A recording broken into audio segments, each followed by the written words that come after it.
waking our people up to let them know that we are the American indigenous Indians.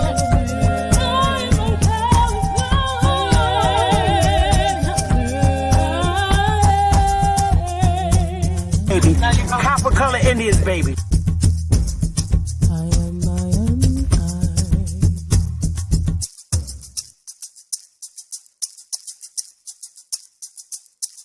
A real Indian, American Indian, is me, not from Africa. Remember that. White people are scared to death right now, particularly white males. They're scared to death that they are going to lose their power in the future. And they are. But if you want to get ready for the future, if you want to be treated well in the future, treat others well in the present.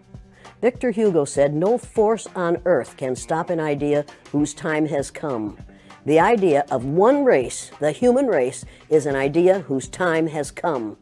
We are not going to be able to stop it no matter what they do. They can elect Trump after Trump after Trump, and that will not stop the idea that there's only one race on the face of the earth. It's the human race, and we are all members of it. You and I are cousins. Now, if you don't like being my cousin, that's too bad for you.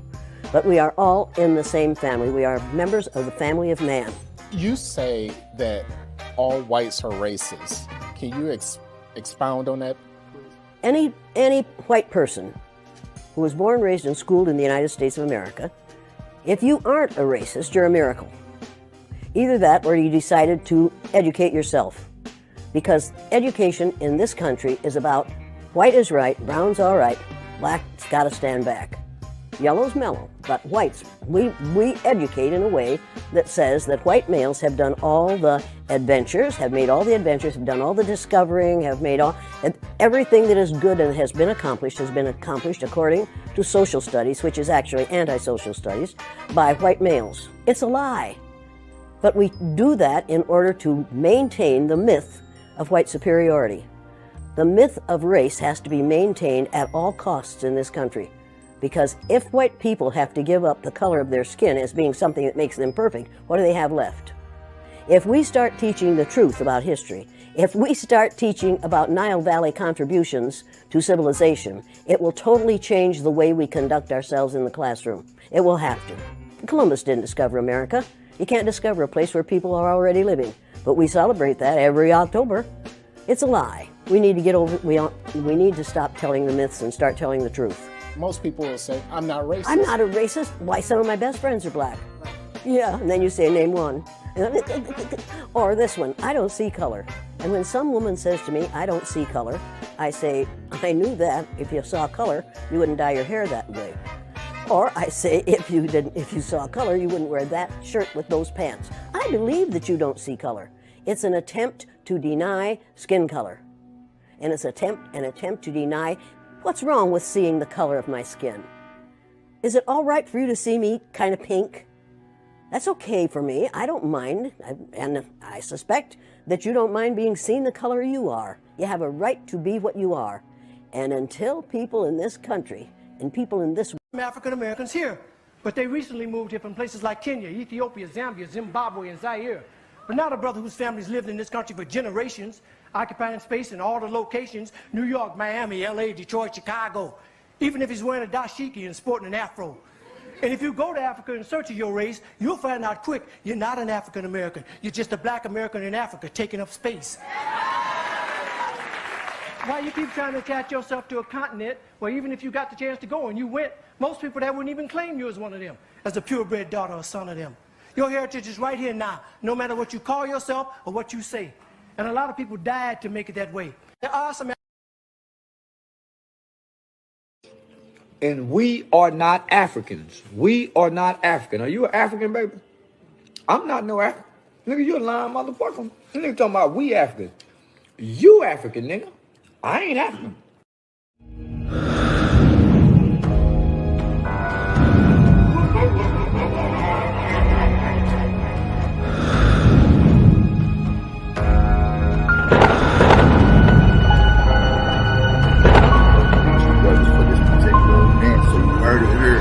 Sister Bethy, Sister Soul, Autochthonous One, Aboriginal Power, Pan-African is dead, the pay-per-view. Y'all gonna want to get that.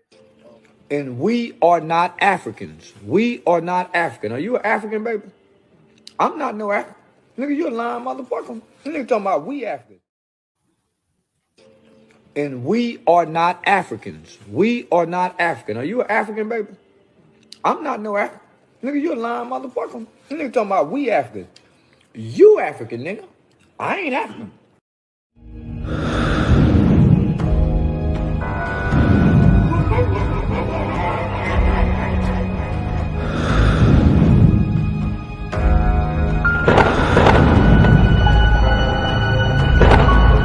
For this particular event, so you heard it here.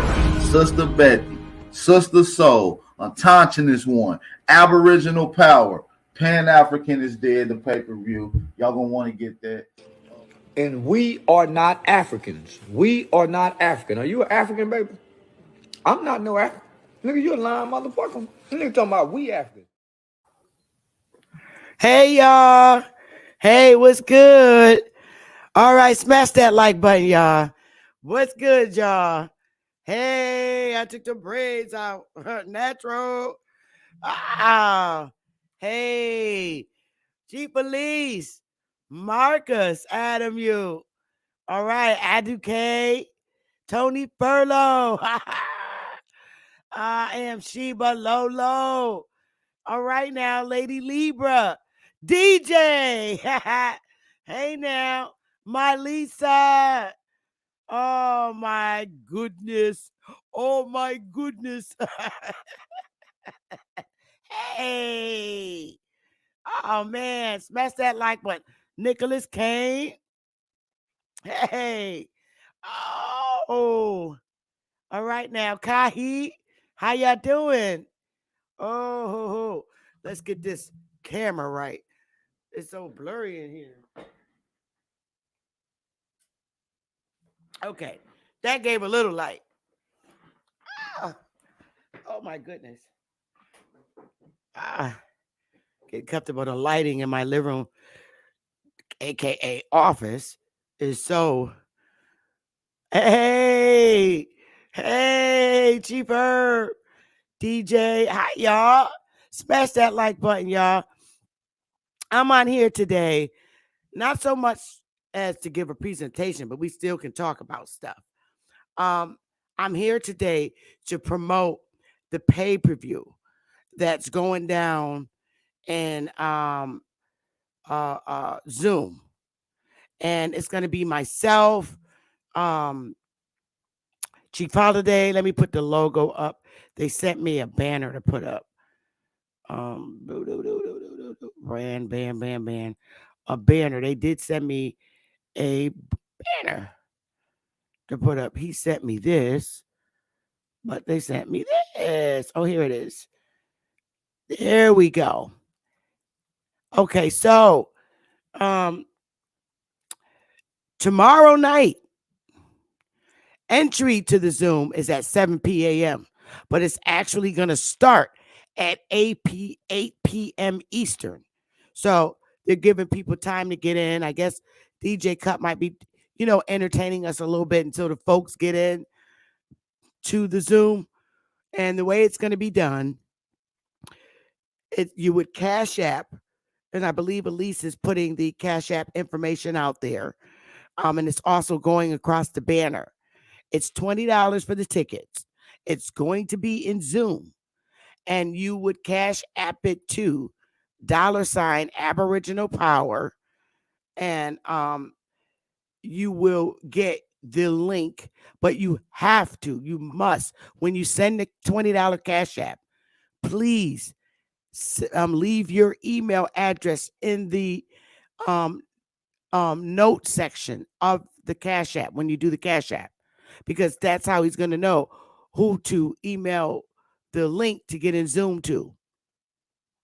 And the folks that are going to be doing presentations, and the reason why we're having it in Zoom is because we're going to be saying things that's against the YouTube policies. We can't say what we're going to be lecturing about. We can't lecture about it on YouTube.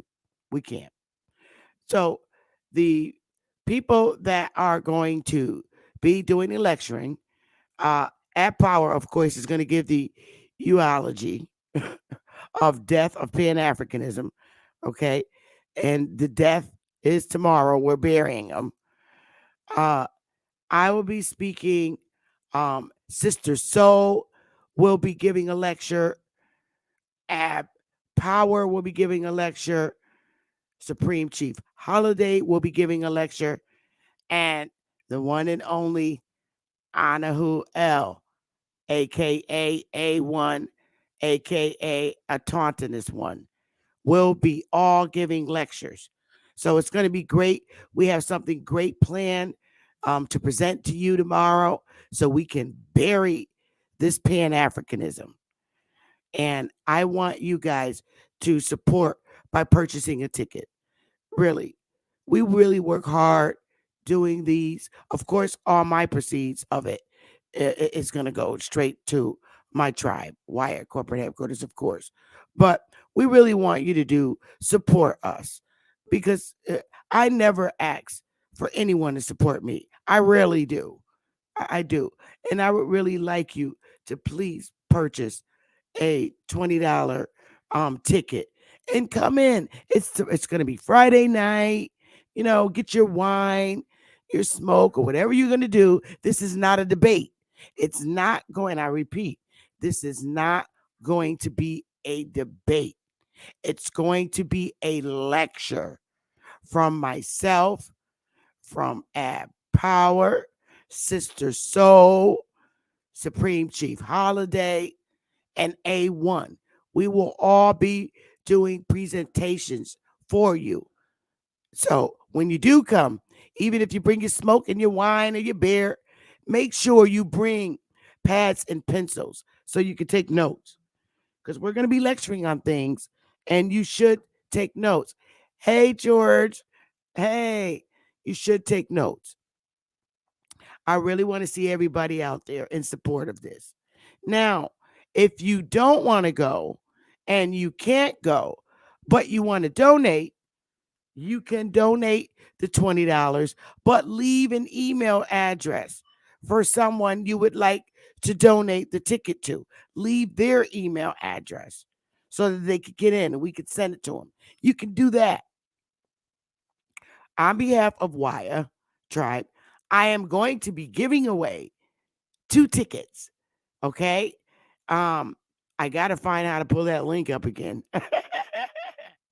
So that we could give away the 2 tickets. So Waya's going to definitely donate 2 tickets. And that's it. Those tickets, I'm sorry. We're only giving away 2 on behalf of the entire Waya Tribe. So you'll be able to put your hashtag in the chat room and be entered in that way. And we'll see live who wins the ticket. Okay. So I'll be doing that later on today. I will open up my panel for anyone that wants to come on.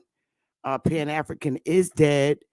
And, I'm going to speak for a little while and give my little personal opinion as it pertains to Africans and why it's important that we do this. And I'm going to give you the reason why I'm strongly participating in this lecture.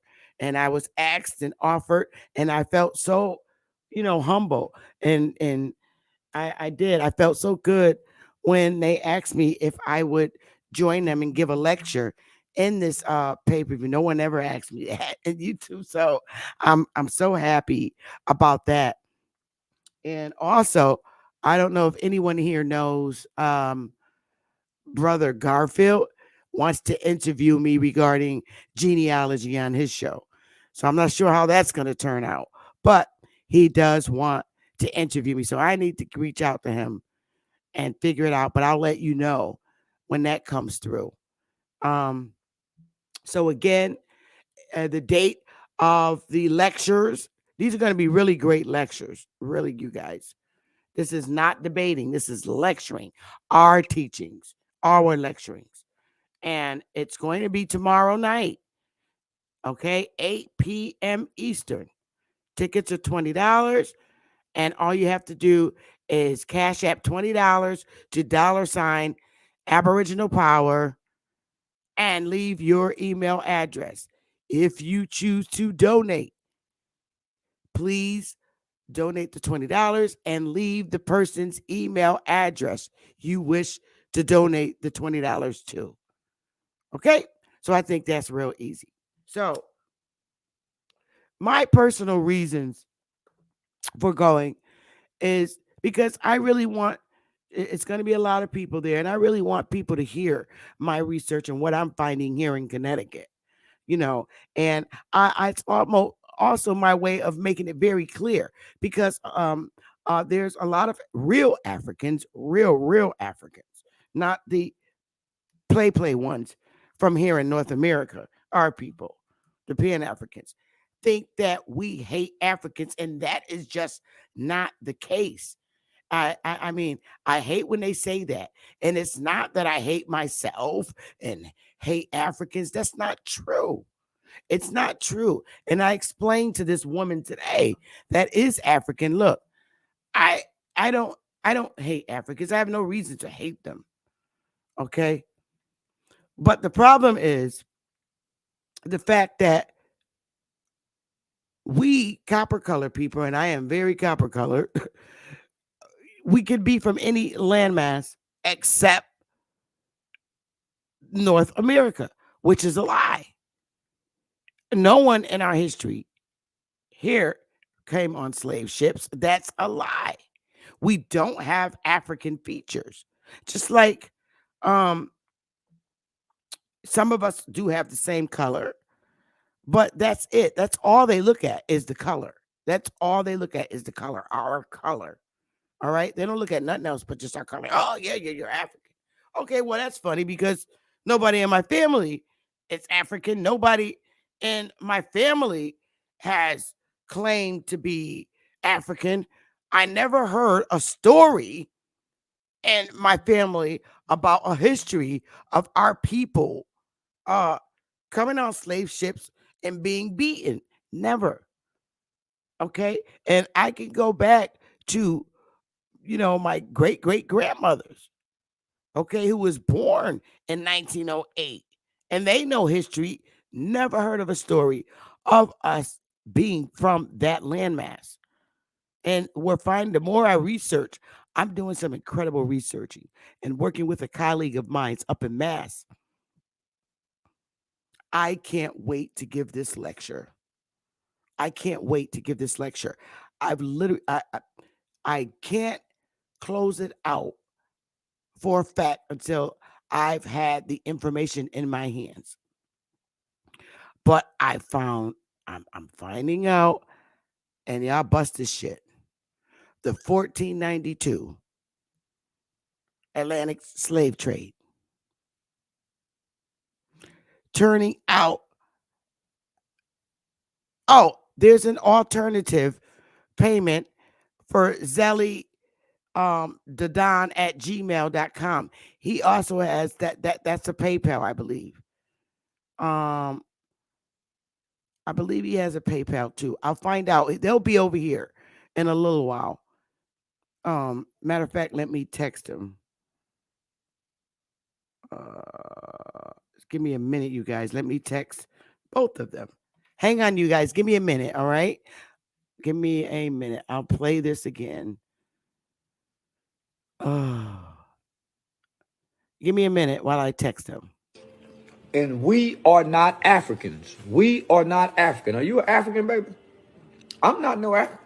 Nigga, you a lying motherfucker. Nigga talking about we African. You African, nigga. I ain't African.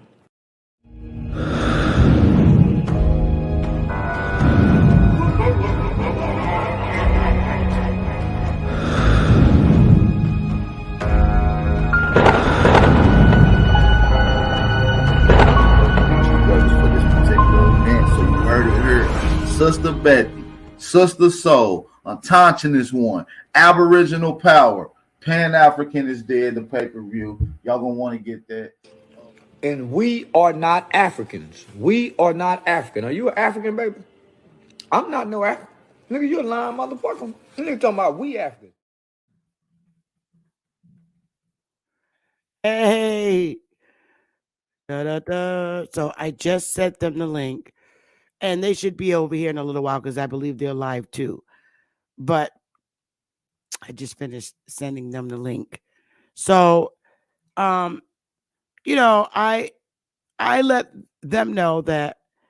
Oh, I left off at. I'm sorry. I left off at the information. Thank you, Xavier. Welcome. I left off the fact that the information that I'm working with my colleague with that's up in Massachusetts, which is literally 20 minutes away from where I currently live. And we're working on these slides, and I'm starting to gear towards when the pilgrims arrived here that they were the slave trade. I wish I had the funny sounds. I'm going to hook my machine up. I'm going to get the Geek Squad to come out and do it for me. But I'm finding information that was literally the slave trade. When the Plymouth land on Plymouth Rock. Yeah. And also finding out that they didn't come here directly to North America, not in the colony section. That they actually went to British Jamaica, which is crazy. And that not that many of them came here. And this is like really freaking me out. I'm finding this information and I'm like, oh my God, it makes sense. It literally makes sense that the landing on Plymouth Rock was y'all, I'm just like freaking out right now with the information. I can't wait to do this. Maybe it's not. Maybe Massachusetts is providing pseudo information just like US, but we're gonna find out. I'm gonna show you what I get from Mass, and it's like freaking me out right now. But yeah, we're gonna put that together. We was compared by our skin complexion, and there you have it. DNA was created. That's just so funny. Yep. I can't. I don't have time for the bullshit. I don't. I don't have time for the bullshit. I was speaking with a woman, Bree, today. Nice girl she's from Sudan. And she feels the same way I do when they try to tell her who she is. She identifies as African. She's Sudan and identifies as African. She said she was born there, and I get it. She feels the same way I feel. And I'm like, why do you think, I'm just tired of the bullshit. It's too much. We've done too much research on this landmass to think any other way. And our people, the sad part, the only ones running around here saying that we are from Africa are our people. Our people are running around here and the goddamn YouTube channels. It's just our people. I look, there's no other race of people but our people. We're our own worst enemy. We are terrible. And that kind of makes me say, well, that's exactly why we don't have a damn thing as a people.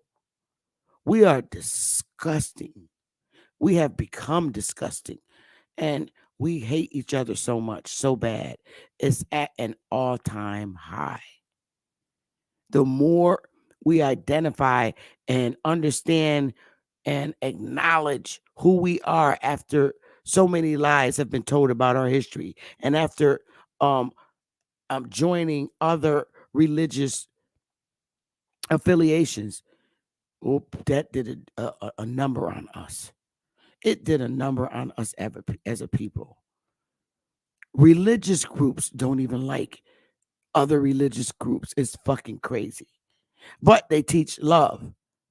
But they still hate each other as a religious group. Like, we hate each other as a people, being a people.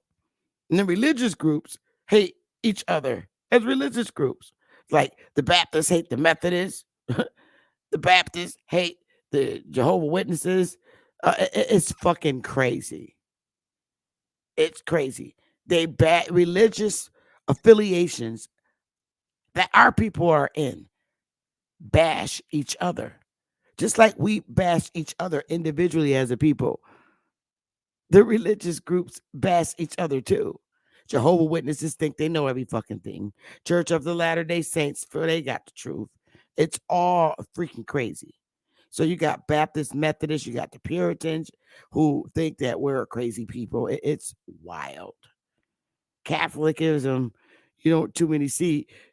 Only black people you really see in the droves that are literally Catholic are Africans from Africa and some folks from Jamaica.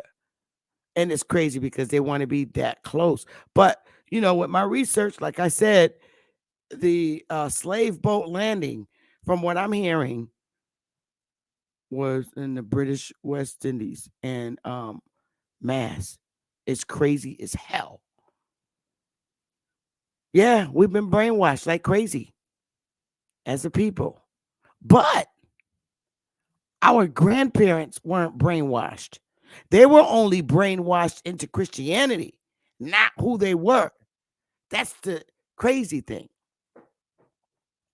We born in the 70s that were children running around in the 70s. We were brainwashed by the Roots movie, not our grandparents. Our grandparents were brainwashed with Christianity because they went to school as little kids. That was their school. I showed you a segment where the teachers came on the plantation school right there on their farmlands and taught them. And their book, their school book, was the Christian King James Version Bible. So our grandparents were indoctrinated into Christianity. And in the 70s, we were indoctrinated into being Africans by watching the movie Roots. Prior to that movie ever being showed, there was no talks of us being African. None. That was the only time.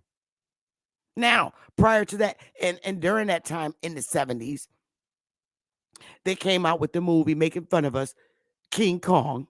Okay. The white man's supposed to be so scary of the black guy. So that's how they literally see a black man. They saw him as King Kong, a big black guy. And that's the white guy's favorite word. If you really think about it, some big black guy came in here. The black guy could be fucking 4'11", and they still scared of him, saying some big black guy came in here, because that's how they see you, no matter what your height is as a brown guy. You could be 4'11", and they still view you and see you as King Kong, the white guy, the big black guy. That's after our white women. Because you see, King Kong didn't have no brown woman when he was looking and going crazy, fighting for it. He was looking for a little white woman. Remember, y'all seen the movie? If you did see the very first King Kong, and King Kong, guess where he was placed at? Stationed over there in fucking Africa, some damn where. And he picked up this white lady in the movie, took her necklace off so he could see her boobies. And he's running all through fucking New York looking for a white lady. Honey, that's how the black guys see you. And don't forget about Planet of the Apes. All those movies were made in mocking our people. Because at the end, you saw who they had sitting in the chair, Abraham Lincoln. And they made a monkey look out of him. They really, did a job on us in Hollywood as a people. And the very ones that made those fucking movies, when you see them on TV, the movie producers of the movie like King Kong and when you see them being interviewed, take a look at them. That He's the one that looked like the fucking monkey. He got hair coming out his ears, hair coming out his nose, little lips all chewed up. He, in fact, looked like the fucking monkey. And they keep modernizing this Planet of the Apes shit. I'm like, dude, y'all know. Hair color, my hair could be this color. And I could be white. But when you shave that shit off, that's when you see the real you. Okay? The monkey is not a black guy. His fur is brown. His fur is brown. That's indeed. Shave him. Whole different outlook.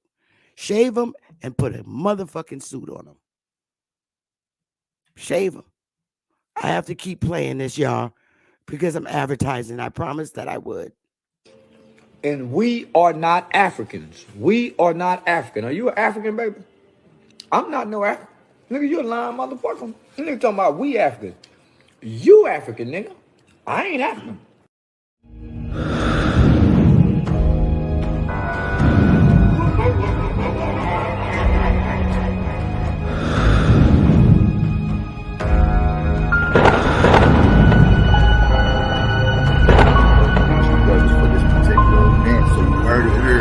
Sister Bethy, Sister Soul, Autochthonous one, Aboriginal Power, Pan-Africanist dead, the pay-per-view. Y'all gonna want to get that. And we are not Africans. We are not African. Are you an African, baby? I'm not no African. Nigga, you a lying motherfucker. Nigga talking about we African. Hey, sending people stuff. So, yep, that's the advertising. I figured I'd show it every so often. I'm in the back here because they're texting me back. So I'll let y'all watch something funny until I get back. Be back shortly. Father God, Lord Jesus, the creator of heaven and the earth, we come before you right now. Somebody called you a burden bearer. Somebody called you a heavy load carrier. Somebody called you a wheel in the middle of a wheel. But I'd like to call you the creator of all things right now. For you put a leaf on a limb, and a limb on a branch, and a branch on a tree, and the tree on some roots, and the roots in the dirt, and the dirt in a hole, and the hole in the ground, and the green grass grew all around and around. The green grass grew all around Jesus. Now I want to thank you for chicken. Thank God for chicken. Didn't have to do it, but he did. Gave him 2 legs, 2 thighs, 2 breakfasts, 2 wings, hot sauce on him. And I can hear that chicken tonight, Lord, as he offer up a sacrifice of praise. I believe I can fry.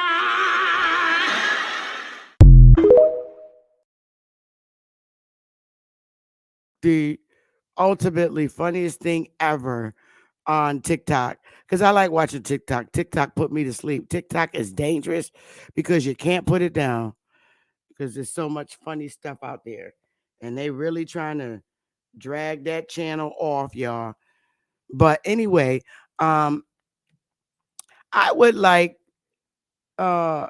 anybody to come on the panel, paste, and share your story of how, and be honest. Share your story. Let me pin this to the top. I'll pin it to the top. Oh, I hate this when I have to go and find the damn channel. I'm gonna pin it to the top. There it is. Okay. I would like you to join me on the panel and tell me your story. If you learned, how you learned and who you learned from get most of your information from, about your history, who's impacted your life, about your true history, and how what it makes you feel like, after learning, if you were a Pan-African, and let me know if you used to be a Pan-African and you found out that you are Aboriginal. How has that impact you? How has it impact your family? Hit the link and feel free to step up to the panel. I see Ab Power in the house. Ab Power's in the house. Hey now. D. Allen Warren, Kim and Bredden. How y'all doing? Ab Power's in the house. And I'm going to ask him. The link is pinned to the top. To come up and give his little, speech about tomorrow's show. Everybody is aware so far about the show. And I am going to star this. I'm going to star it. And I'm also going to play the... And we are not Africans. We are not African. Are you an African, baby? I'm not no African. Nigga, you a lying motherfucker. Nigga talking about we African. You African, nigga. I ain't African.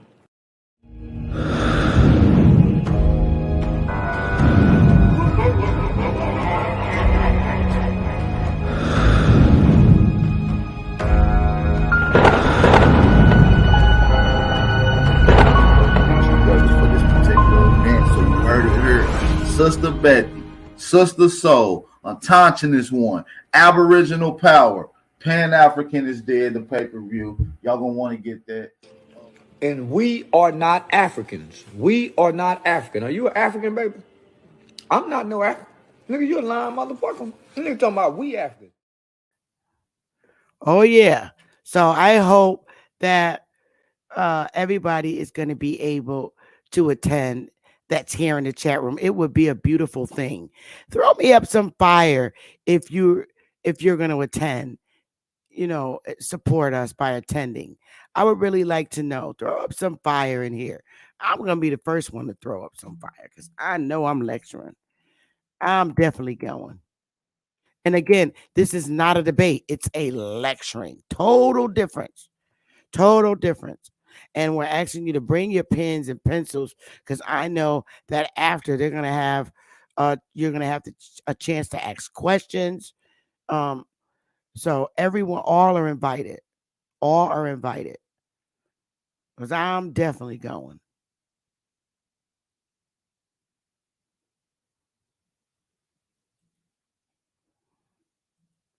I did put the link in the chat to join me on the panel. So the link is there.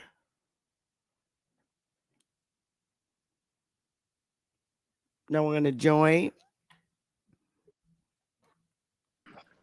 Hello. How you doing, Chief? Hey. How are you? What's going on with you? I'm doing okay. What's going on? Not too much. Come to talk about a little how I came, started on my journey with the information that you guys been presenting to people. Uh-huh. My journey started with Steve Coakley. And from Steve Coakley, I ran across a video of Lord Jamar. And Lord Jamar, okay. Yeah. Lord Jamar mentioned this guy named I'm sorry, drawing a blank. Oh my goodness. I'm drawing a blank. I can't believe this. Brain fart, you getting old. Oh my goodness. Oh my goodness. Well, he's like a son to you. He's like a son to you. Oh, Dane? Dane Calloway. Oh, okay. Now I say Dane Calloway. I never heard of him before. So I go to I start putting up his videos and checking them out. And from Dane, it came to you. And I saw a video of you I saw a video of you in Connecticut. You mean in Talking to DC? the talking to what? No, no, this was in Connecticut. It was you. This before you even started doing YouTube. In this regard, Oh, I saw a video of you in talk instead of council person. You was talking to the board. oh yeah, yeah, And he yeah, was yeah, yeah. When I went before the yeah, Connecticut yeah, it was legislature. way Yep. before. Right, right, Yeah, right. yeah, yeah, yep, yep, So yep. so then I wound up seeing you down DC with some feathers on you. I was like, who is this little woman right here got all that fire in her? I That said, was our okay. first time. So and from that it just went on to, other people, Karimio, then Karimio, I heard Karimio mention Big Chief. Then from Big Chief, I went to Ab TV, and then Brother Sanchez, and it just funneled all. It just Funnel right out through the more and more. community. Right, Yep. exactly. And it was very refreshing to hear a lot of the things that you guys were saying, that my father was telling me these things as a kid. So it confirmed a lot of the things I heard from him versus what I was hearing in school. So it was very refreshing, needless to say. Oh, that's awesome. That's awesome. I'm gonna tell you my story after App Power. Hey App. Hey, what's going on, Sister Bethy? What's going on, Theodore? Hey. How you doing, brother? What's Peace and going on? blessings. What's going on, Big Bap? Man, good to see y'all. Good to see everybody. Hope everybody's well. I'm well. I done let them know. I show the video like every 20 minutes. We got 68 watching. Y'all smash the like button. And I'm letting them know about tomorrow's um pay-per-view. The Pan-African is dead. And I let them know, it's $20. But someone wanted to know if you didn't have Cash App, do you have a PayPal? Yes, the PayPal information is on the screen as well. You can put my email in for your PayPal information, and it'll show right up. Oh, okay. So the Zelly DADON, Zelly Dadon at gmail.com if you Yeah, would like to send it to his PayPal. right. That's And the that's the alternative. don't forget to leave your email in the note section as well. Okay. You want to tell them a little bit about what's gonna go down? Uh, it's pretty much self-explanatory. Pan It is. Africanism is dead. We're gonna be laying out the cases and showing the faultiness, the errors, and the missing and the miscellaneous attachments to the Pan African movement. And we're gonna just we're gonna we're gonna drain the swamps with this one. You know what I'm saying? And a lot of the Pan Africans no longer claim it anymore. You know what I'm saying? They're claiming black nationalism. Oh boy, oh boy. So, It never ends. Never Now ends. they You're got right. another name. They're no longer Pan Africans. They're black nationalists now, you guys. You hear this crap? Another race identity. I'm done. Too much. This is too much. Well, you're in for a treat Chasing that tomorrow. money. Yeah. I also let them know that this is not a debate. We're actually giving lectures. Everyone you see up here. yes, a lecture. Yes, it's a lecture. Sister Bethy's bringing heat. Sister Soul Main Radio is gonna bring some heat. Supreme Chief Holiday is gonna bring some heat, and I'm gonna do my part with bringing some heat as well. Absolutely. I'm excited. I got all my slides together. I worked on them yesterday and today, so I'm ready.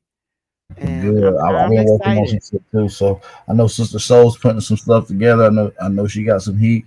I'm pretty sure Chief got his thing going together. So yeah, it's gonna be a nice one. Y'all gonna want to be there for this one. Thanks.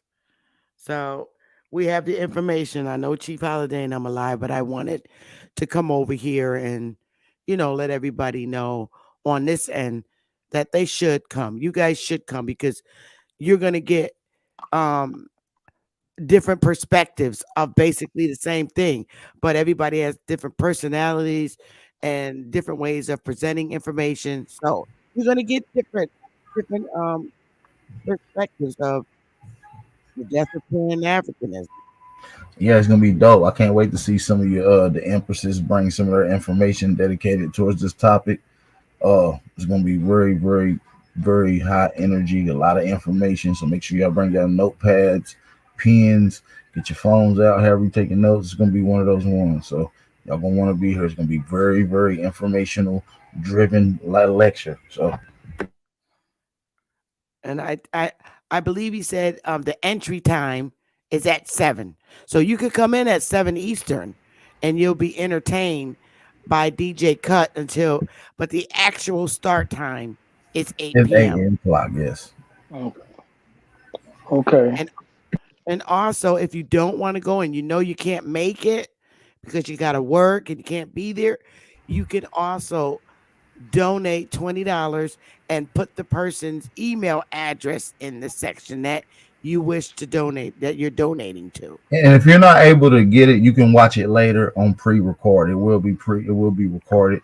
So if you want to watch it even after the actual live event, you will be able to still purchase the pay-per-view and indulge in that as well. Okay. So you got your information there. And I'm just gonna keep advertising and keeping the overlay up so everyone can see and playing the video. I really hope you guys are able to make it tomorrow. Yeah, we sold about 7 to 8 tickets so far. We'll probably get some last minute ticket sales later on tomorrow. But so Oh far my we got God, like that's what seven. happened with yeah, that's what happened with Brother Sanchez. Oh my God. At the last minute, it was like 60 people. I'm like, oh my God. I don't know why they wait till the last minute. 60 Well, you know people, we like to literally. procrastinate. You know how we like to procrastinate. Yes. I'm like, oh my goodness. So I'm gonna be giving away purchasing 2 tickets um to give for those suffering hardships. I'm only doing 2. So, and I'll put the information in the chat room. Somebody, whoever is in there, could possibly be a winner. So, I'm gonna do that shortly. Give away 2 tickets to get in there. I'm gonna match you and give away 2 tickets tomorrow as well. So Oh, awesome! Well, that's what's So up. That's what's up. that's what's up. So I'm gonna look for that link. You, Ab, do you want to tell everyone, you care to share with everyone how you came to the truth of your Aboriginal status here in America? um it's a good story. It's actually a good story. I would love to give you the full breakdown for that, man. But just in a nutshell, just on the truth of on a path of truth and on that journey and just really sitting back and trying to be real with yourself. Not being a yes man, not just being subjective to regurgitation, but really challenging your own narrative is what ultimately got me on my path where I am today. Mm, interesting. I'm doing the StreamYard giveaway too now. Boing, Yep. boing, boing. So that Hey, I could give away the free ticket. make sure y'all get that them tickets, man. Uh, link is in the chat. Shout out to Alice Jones, Elise Jones. Shout out to Elise Jones. We appreciate that. Sister Bethy, I'm gonna pop right back in here. I'm gonna get the little one situated, and I'm gonna Mm-hmm. pop right back on. Okay. Talk to you in a second. See you later, Theodore. Okay. Hi, my brother.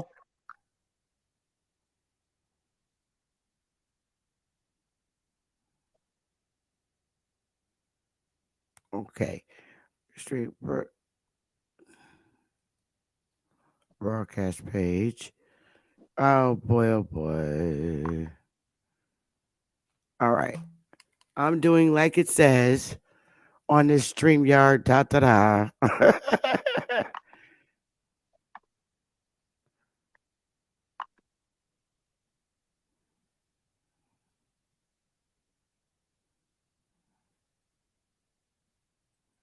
Open the stream. Oh, here it is.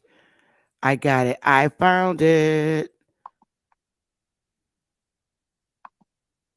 Hashtag.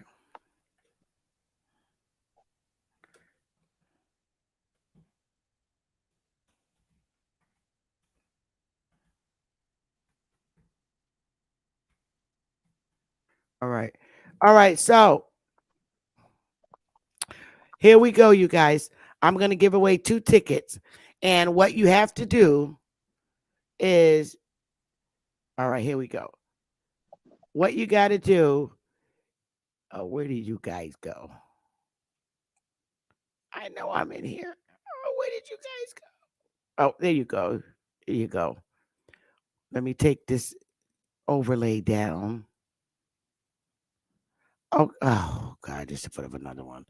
So what you have to do in the chat, if you, hey, big dog, hey, if you type hashtag Pan-Africanism, hashtag, this is what you got to type in the chat if you want to try and win one of the 2 free tickets. We're going to do it twice.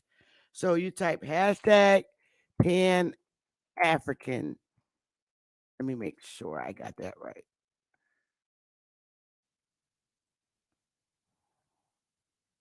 Oh, yep.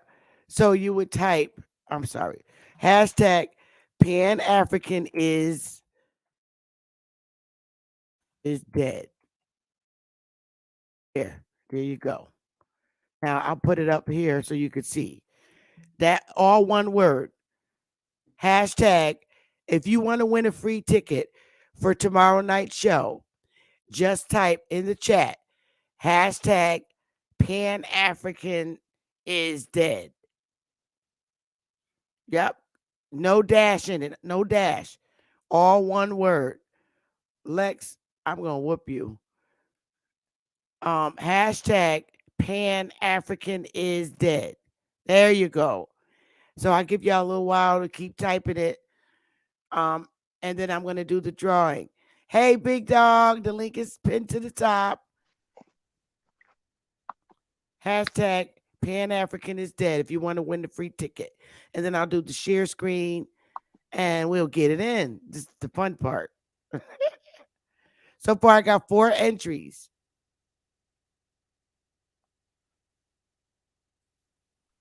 Come on, y'all. Let's go. If you want to see tomorrow's show, hashtag Pan-African is dead. And you get a free ticket. Hashtag Pan-African is dead. Hi, Certified Sachi, Empress Freedom Feather. Y'all smash the like button. Equator. Yep. That's it. Lady Libra, free tickets. Hashtag Pan-African is dead.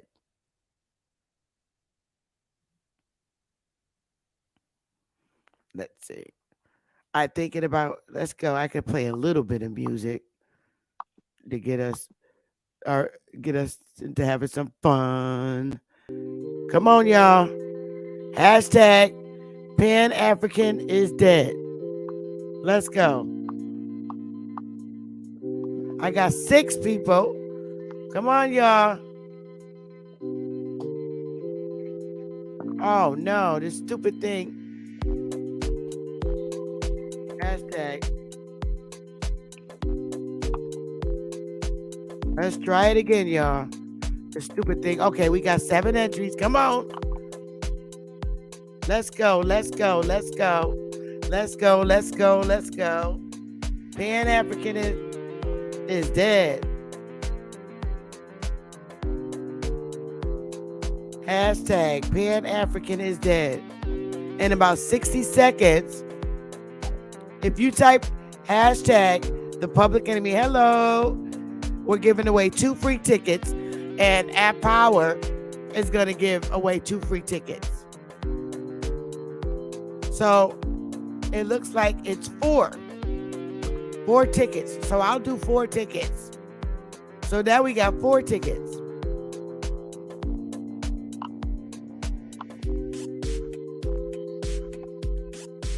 Oh no, he said he was doing his tomorrow. He said he's doing it tomorrow because we're promoting tomorrow all together. So.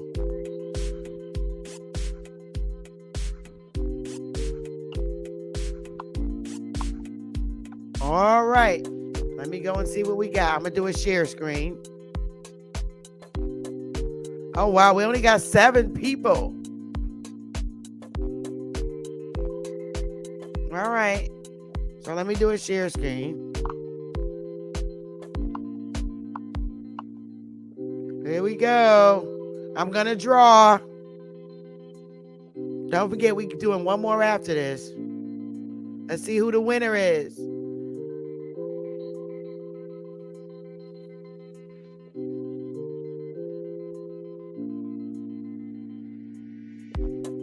Oh, Aduke. Congrats. Congratulations.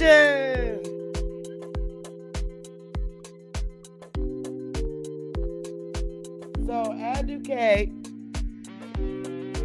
you got to send me your email address. Congratulations. Congratulations. Thumbs up fire, y'all, for Aduke. She won the first ticket. We got one more to go. One more to go. So I'm going to give it another. I'm going to give it another.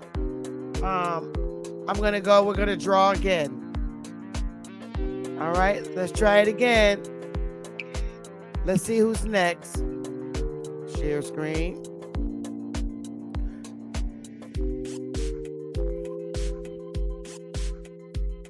Here we go. We're going to draw again.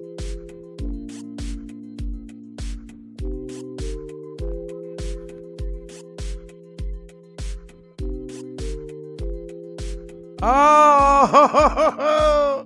Congrats, Elise Jones. No. Elise is cheaper wire. She can't get none. We got to draw again. She can't get one. We got to do it again.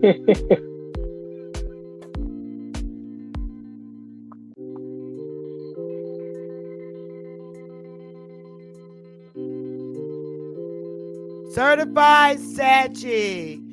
All right, congratulations. Congrats. Cheap Elise is already set. Certified Sachi. All right, those are the 2 tickets. All right. So if you can't go and you want to donate, hit the Cash App and put it in there. If you want to donate for the drawing, you can do that as well too. So those are the 2 people. Certified Sachi.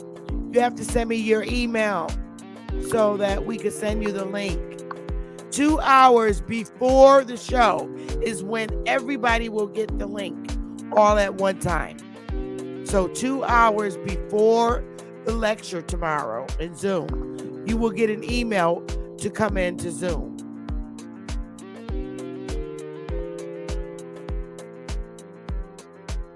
So that said, anybody else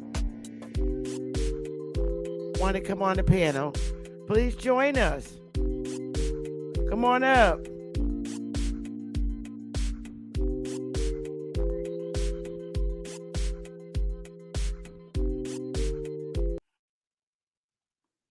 So I'm going to say this, how I came to strengthen my knowledge in our history.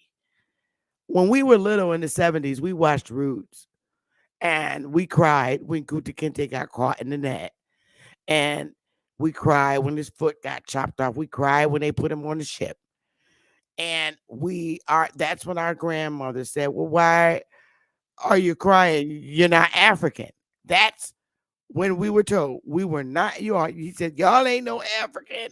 And she was like, you ain't no African. No. So that's when I learned from my granny. But that was all she left it at. She never talked about anything. Everything was so hush hush. when it came to the elders. And I don't know, it's because we were kids and, grown-ups didn't tell kids grown folks stuff. But that was as far as she went. So lo and behold, about 4 years ago, I came home from work and Willie was like, "Hey, I want you to watch this channel." Because I asked him what was he watching. And he was watching A1. Because everybody thought Dane was the first person that I learned about our history from. It wasn't, but I got most of my information from Dane. But when I came home, he was watching A1 and A1 was teaching. He had like so many people, a whole bunch of people in his chat room. It was kind of like Bro Sanchez channel was. And I was just sitting down watching. It was interesting.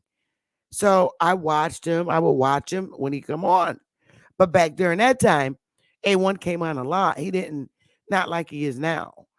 But I was learning. He was showing all this stuff. I mean, he was showing a lot of stuff.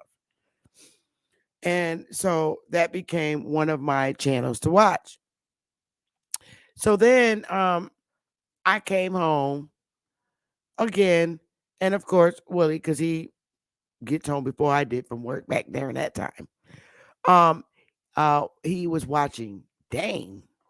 So when I was watching it with A1, what he was teaching was way too advanced for me at the time. I needed some real like intermediate learning about our history, because what A1 was teaching, everybody was already on the learning level. So I was really coming in the middle of his teachings.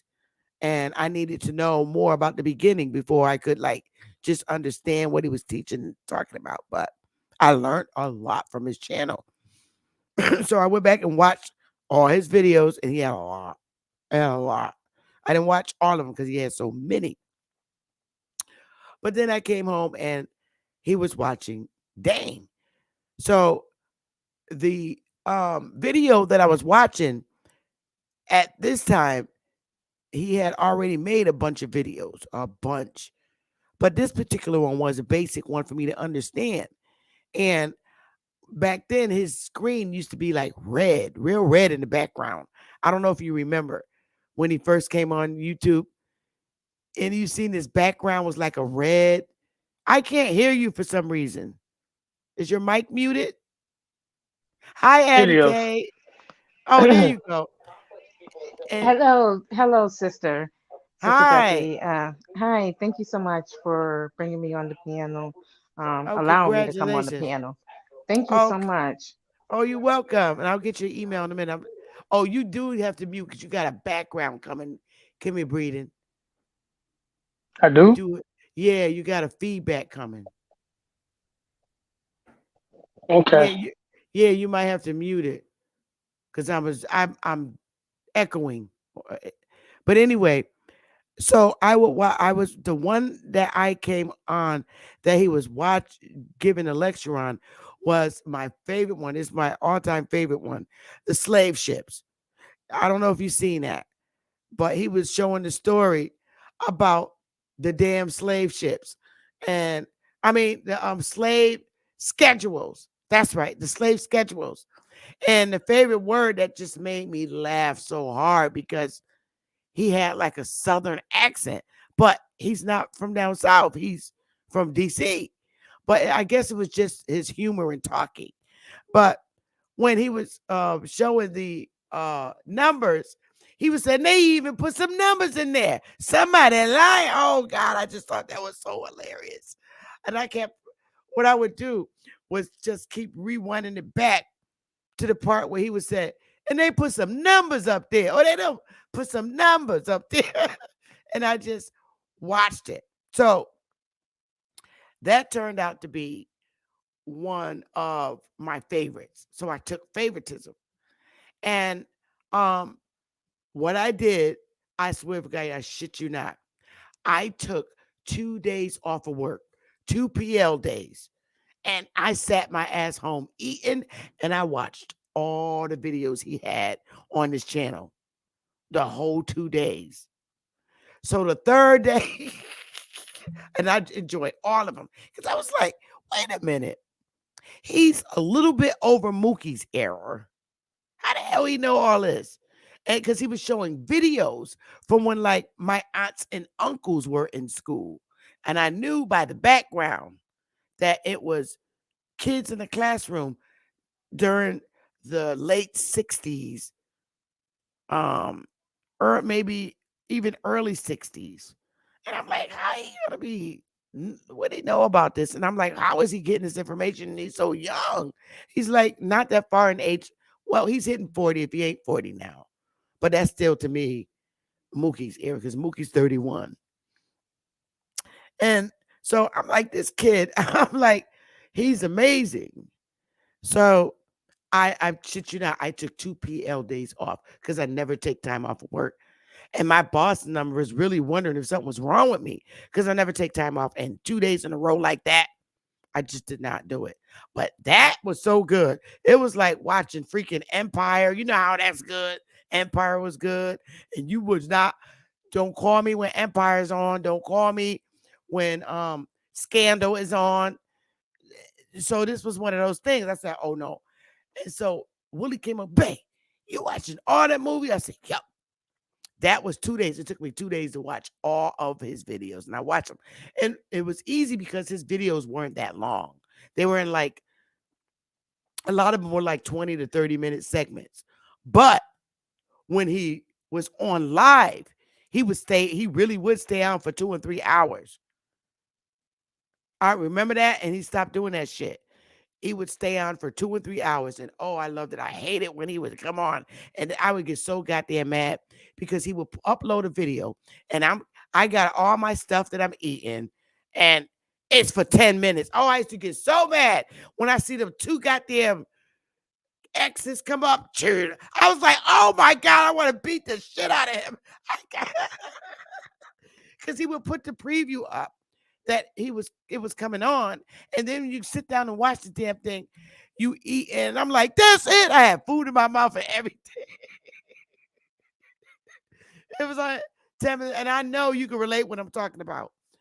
He would say, I'm just here to make you. I would get so damn furious.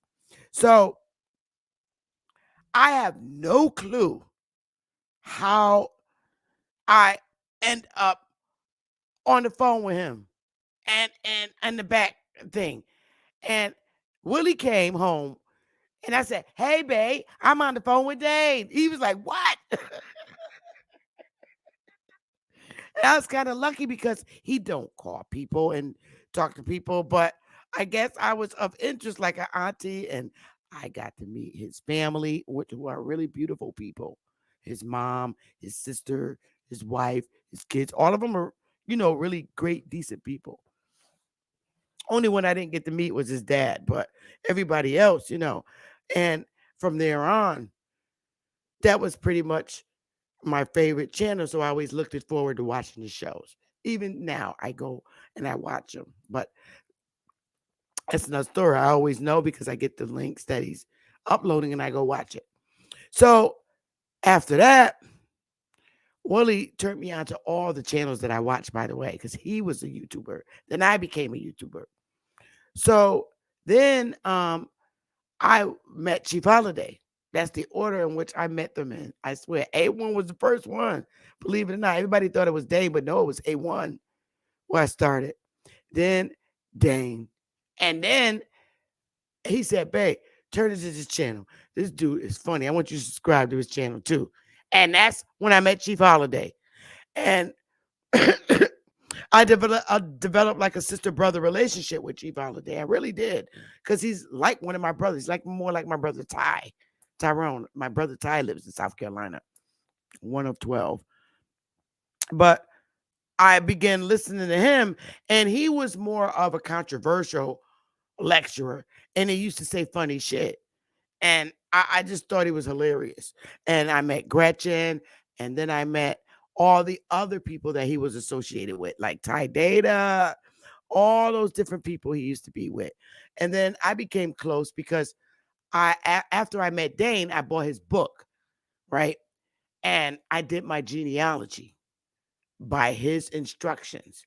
And that's how I was able to find all my shit. And I was in that beginning, I used to give that damn Cherokee Nation hell, calling up there, arguing with them. It used to be funny. But that's how I learned how to do my genealogy with Ancestry. And then after that, I took an online course where you get a certificate. And that's how I got my certificate in being a genealogist. The college was offering it. And I took the course, the damn course. It took me a month to complete it because you have to prove that you can do this step, this step, this step, that step. And I got the certificate. So when I met Chief Holiday, I was started getting really good because once I learned something, I'm really good with organizing and researching. So it was easy for me, to flow through that. So then I began to get closer with Chief Holiday, and he started letting me do it was the Sister Bethy Love Show. And he would let me come on his channel and do genealogy live on his channel. For a lot, I used to do it all. He used to let me do it every Monday night. It was the Sister Bethy Love Show. And I didn't even have a YouTube channel. I would go on his channel. And then Ab Power let me do it on his channel. Because that's who I met after Chief. He introduced me to everybody else. But I already remember A1, but I never met him. But I was subscribed to his channel and would watch him. But I already was aware of A1, but I didn't know. Ab Power was not too long ago coming in the community as well. And then I met Ab TV. And it's just like so weird because I didn't realize they were as young as they were. Freaking Ab was only like 25. He was young. He was a kid. And so was Ab TV. They both were young. They was not out their 20s. And Ab Power, he always reminded me of an 80-year-old man in a young man's body because of his mannerism. He had like really deep Tennessee mannerism.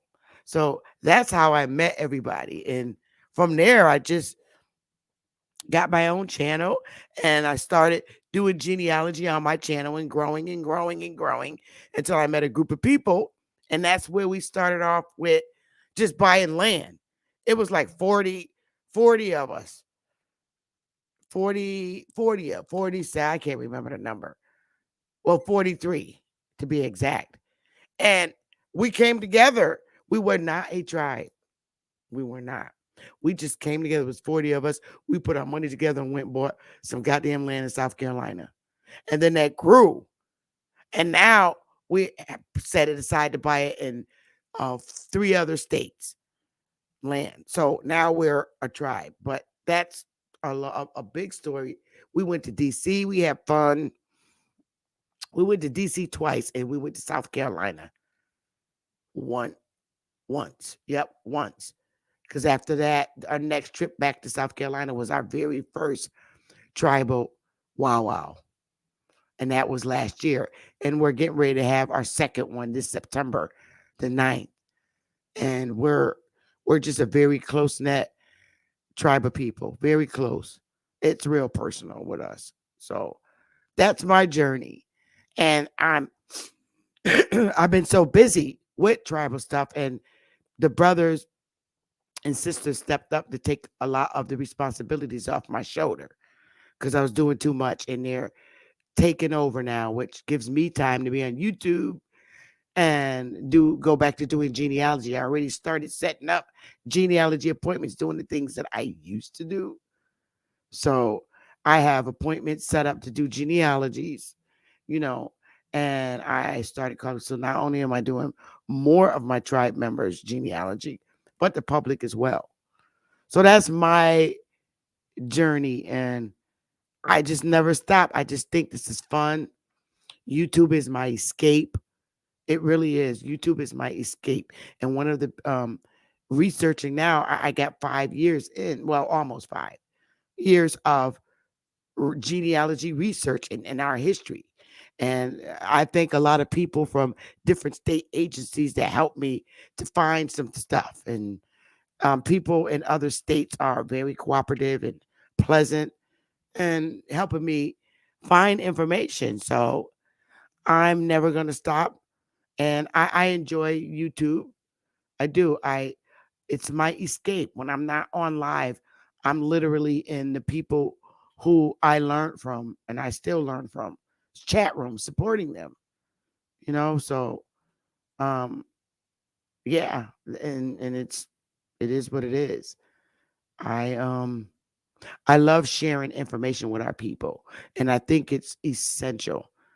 I do, that we put this information out to our people in our communities, because to keep it would be selfish. If we, what our people have to understand, when we are in these positions, and if you are in a position of leadership in any state, whether you're a public service worker or in the private sector, it's our job and our duty to teach our people.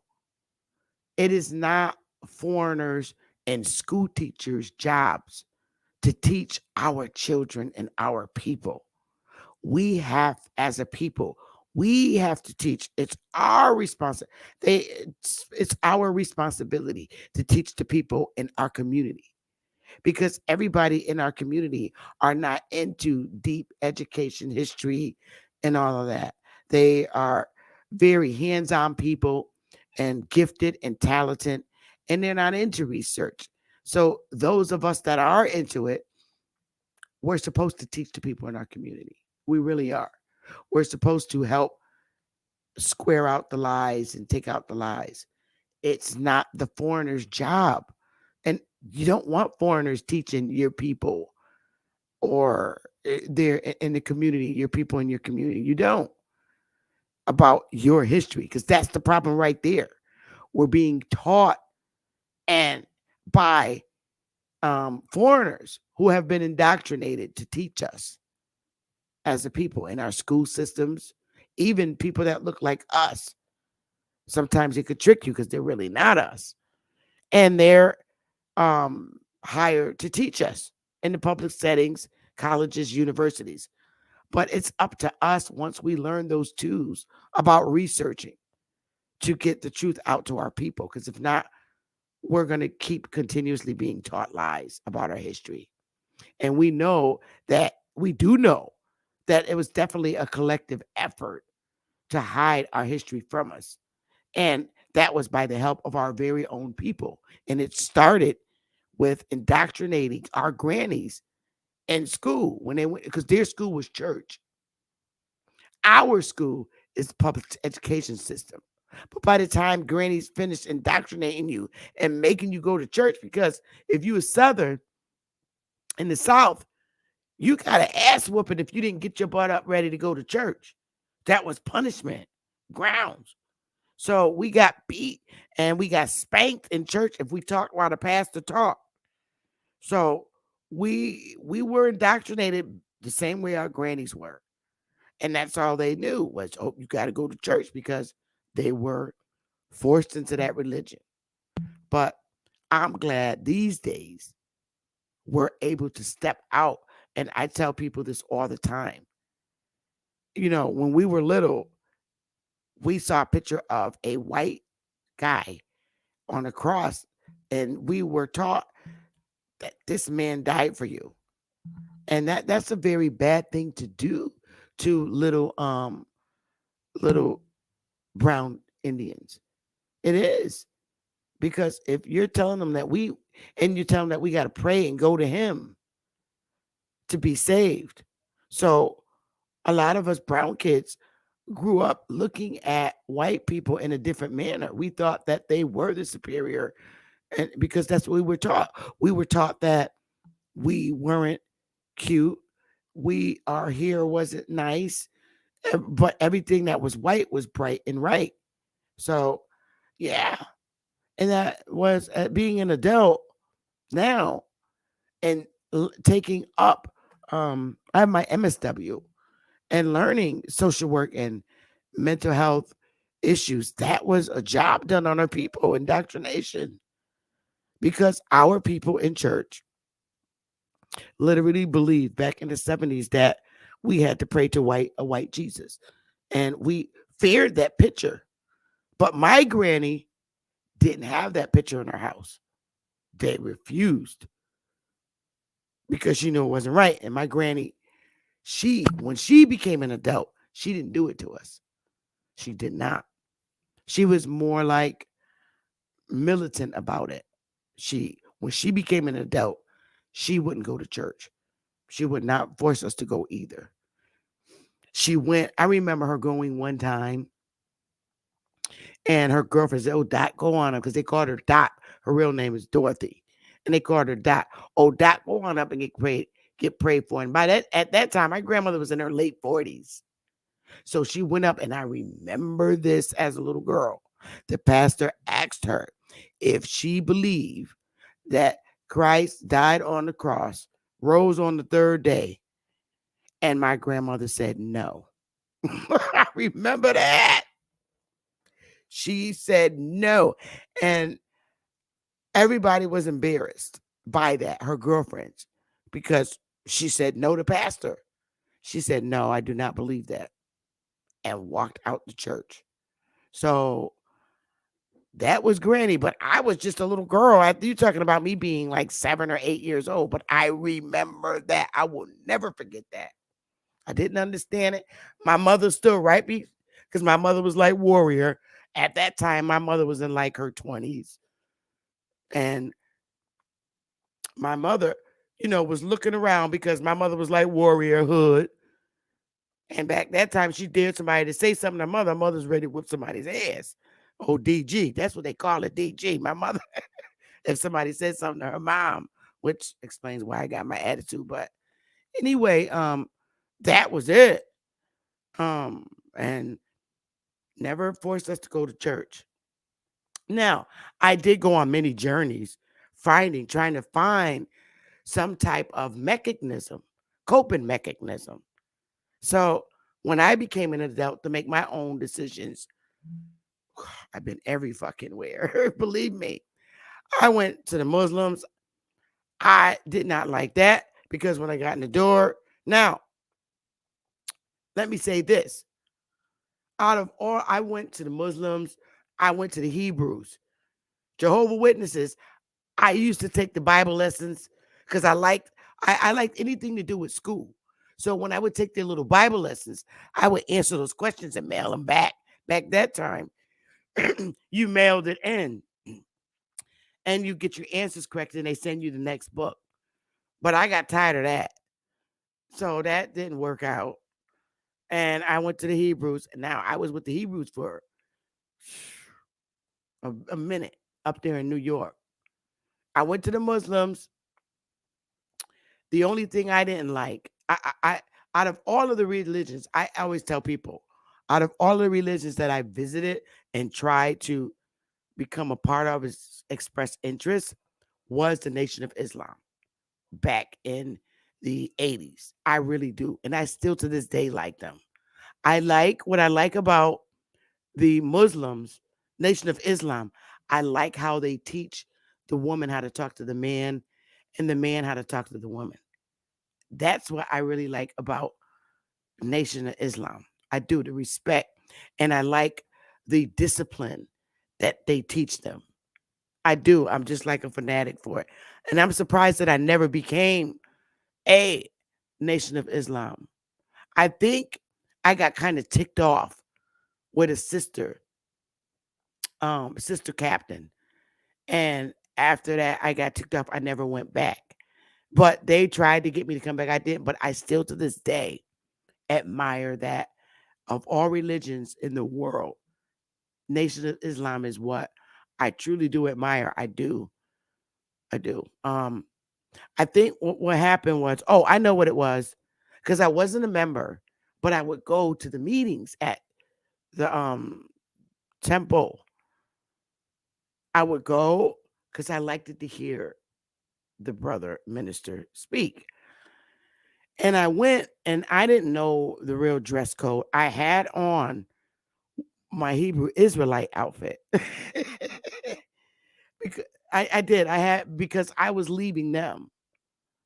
I had it on, but all I had my head scarf on. It was silk, and like that. And I had on a long dress, but the dress wasn't long enough. It came just above my ankles, but it covered everything else. So I was sitting down and I was listening to the brother minister speak, and the sister captain came over to me and she said, you look so pretty today. The only thing, your dress needs to be a little longer. I said, if I make it any longer, it's going to be dragging on the floor. She said, no, I can see your ankles. I was like, huh? What do you mean? She said, I can see your ankles.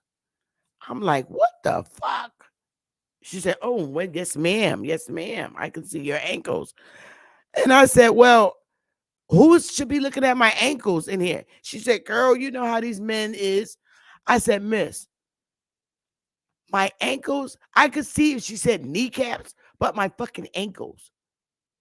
I said, miss, I got sandals on. Oh, I know, but we really like to, the women. I said, okay, I'm out. Bye. And I won't be back. And that's when I left. That was the only reason why I left, because of that. I said, because ain't nobody looking at my fucking ankles but you. I don't see none of the men looking over at my ankles. So I left. I have big calves. So my whole leg was covered. And I don't have skinny ankles. Some women have like really skinny ankles. You know what I'm talking about? Little skinny ankles. I don't have skinny ankles. I take after my grandmother. My grandmother I got big ankles, not like swollen, but I was athletic when I was younger. But I'm like, damn, she's looking at my ankles. So I dipped. That was the last of it. But I still like Nation of Islam. And oftentimes when I'm not reading my Kindle, I go watch Ali Muhammad's channel. Now I like his teaching. I do. So I'm like, okay, well, I could deal with this because now I don't have to be in the Nation of Islam temple. But he teaches, and I like his teaching. I think he's an awesome lecturer. Ali Muhammad is his name. And he makes hair products too. I think he's some kind of chemist. But when he goes live, I get the notifications and I go watch him. He's very smart and he's very intelligent and he's very kind and he's funny too. He can be funny, but I watch his channel all the time when he goes live. I would love to have him over here to interview him because I find him to be very interesting, and he's a really great teacher and lecturer.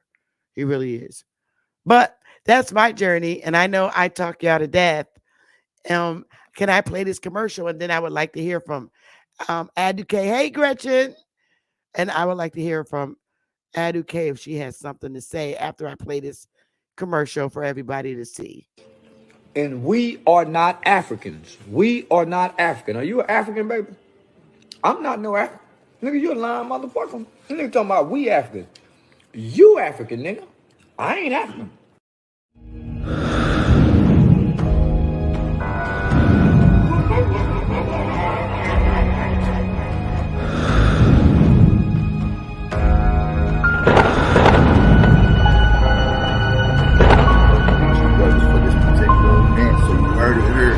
Sister Bethy, Sister Soul, Autochthonous one, Aboriginal Power, Pan-Africanist dead, the pay-per-view. Y'all gonna want to get that.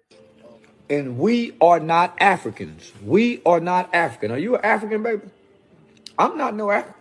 Nigga, you a lying motherfucker. Nigga talking about we African.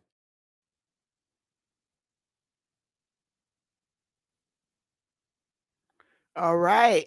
So, hey, Smoke. Everybody's welcome to the panel to tell their story or their journey. Different religions they went in that probably kept them indoctrinated. I would like to hear. So, what's up, Aduke? Greetings, greetings. How are you? I'm good. You got a Good. story, I'm sure. Everybody has a story. Of course, everyone has a story, but mine is almost similar to yours because, yeah, late Nation of Islam. I was dating a high-ranking one of those security men, Oh, and brother captain? but I don't. It's been so long ago, but he was a very high rank officer in the Nation of Islam, and we were dating, and like you said, he wanted to take me to those functions, and he's like, "Oh, you got to dress a certain way," and I'm like, "Huh? No, I want to dress the way when you met me, this is who I am." And I'm telling you, those sisters, those GT, those sisters are no joke. They When are. you're dating someone in their clique, I mean, when I get up and go to work in the morning, I will see them. They don't come close, but you can see them from afar. Everywhere I turned, they were right there. It was like an investigation type of stuff. And I'm like, whoa, Oh, I everywhere I didn't get that went. far. I didn't get that Now, far everywhere into it. I went, Wow. I would see these sisters, and they were no joke. And then when he would say, "Oh, come to to our meetings," and I met Sister Ava Muhammad. I met uh, the actual Farrakhan himself. Um, Mm. but it was like these sisters. There was another woman in their group wanted that particular guy that wanted me, and you just see this animosity. It was like they take care of their own. When I say they take care of their own, they truly do. Now, if you want to be in their group, they will take care of you like part of the family. But if you're not a part of their group, mm-mm. Then I met my husband. It just didn't work out between me and him because you are not going to convert me. I'm going to do what I want to do and I want to do it. And I tried to bring him in, and then it all fell apart. He was like, "Oh, this is not for me. It's not for everyone." Well, I it's probably not for everyone, but I have to say, if I had to be forced, if they passed the law, right? And I'm being real, if they passed a law and we had no power and you know, and we had, say this became a communist country and they passed a law and said you must be in a religious affiliation or you're going to be, you have to go to jail just for ha-has. And it would be, I would go to Nation of Islam and become a member. I would, of Yeah. all the religions. And if I was forced to, and I knew it, or I would lose my life, to prison or whatever, and I had to pick a religion to be in, it would be Nation of Islam. I'm gonna keep it Oh, real. one thing I will say, they protect their members. Like I said, Oh I yeah. mean, everywhere I went, he opened up the door. Very, very respectable person. Very Hmm. respectable. But when I tell you those GT females, you see them, they make sure you see them, but they don't come in your space. But they're Really? watching you. No, they were watching me, literally watching me everywhere I went. I was like, how did you get here that quick? I That wasn't mean, my experience. They always would recruit sisters. Wow. What state were you in? Because in Connecticut and New York is so different. They're very approachable. That's the last thing I could hear about someone, whether it's a brother or sister from Nation of Islam. They're always welcoming to their people, especially if you're interested in learning well, no, about. no. Remember what I said. Here's the thing. He was interested in me, but there was another sister who was already. They were grooming her, and she was already in the nation, and she wanted Oh, him. And then oh, and then it was oh. like a tug of war thing. So it was like I'm like the outsider because I wasn't. Hey, okay, I love the teachings. Hey, I'll come and watch the lecture or whatever, but I wasn't part of it. So, and everywhere I went, you would see these. I'm telling you, I would see these sisters. They would be they would be across the street and they'd be looking at me, and I'd be like, "What the heck? How did they get here that quick?" I'm That's telling you, funny. it, Because it, it- it's no. pick you a wife sometimes, like kind of like in the movie Malcolm X, because I really do love that movie. I ain't even gonna front. My favorite actor for that is Denzel Washington. I think he did a really great impression of what I read about Malcolm X. I thought he did a great job. This one with Bumpy Johnson, I'm not too. I love the series with Godfather of Harlem, but the guy playing Malcolm X, I don't think he. I'm just used to seeing Denzel play that part, and I don't think anybody mastered it like Denzel Washington. But now I do watch me some Godfather of Harlem. That's my show, and Forrest Whitaker plays his ass off. He does a great job acting as Bumpy Johnson. He really do remind me of Bumpy. So when I see him, I don't even see Forrest Whitaker. I literally see, no matter what movie he play in, Bumpy Johnson. But that's interesting. The sisters here in Connecticut and in New York of the Nation of Islam and the brothers, they're very approachable. They're if it's one thing I could say in this neck of the woods in the north, they're very approachable and they are very strict. Oh God, what happened to my damn computer? Oh, there it goes. They're very strict and things of that nature. But They are. They're truly very strict. strict. And you Lovable can't. people. Hmm. Lovable people. And when you're in their group, they protect it. When I say they protect their group, they protect their group. They are not the one to mess with. I'm Nope, telling they're not. you. They I'm teach them how to telling you. fight. I grew up They with a family that was raised in um the Nation of Islam. They were our next door neighbors and the Mustafas. Um, but when I knew them, they had their American names. It was Paul Johnson, Vita Johnson, all of them. And their mother passed not too long ago, but they didn't even go to public schools. They went to Nation of Islam school. They had a school in the Nation of Islam, and that's what they learned. They went to school. But the truant officer came around in the neighborhood and told the family that they have to go to a public school and they could not go to they do whatever they want in their religious affiliation, but they had to go to a public school. So Mr. and Mrs. Salahuddin, they became Salahuddin, and his name is now Mustafa, and it's been like that since he was a kid. They changed it from Paul Johnson to Mustafa, and all of them have Muslim names.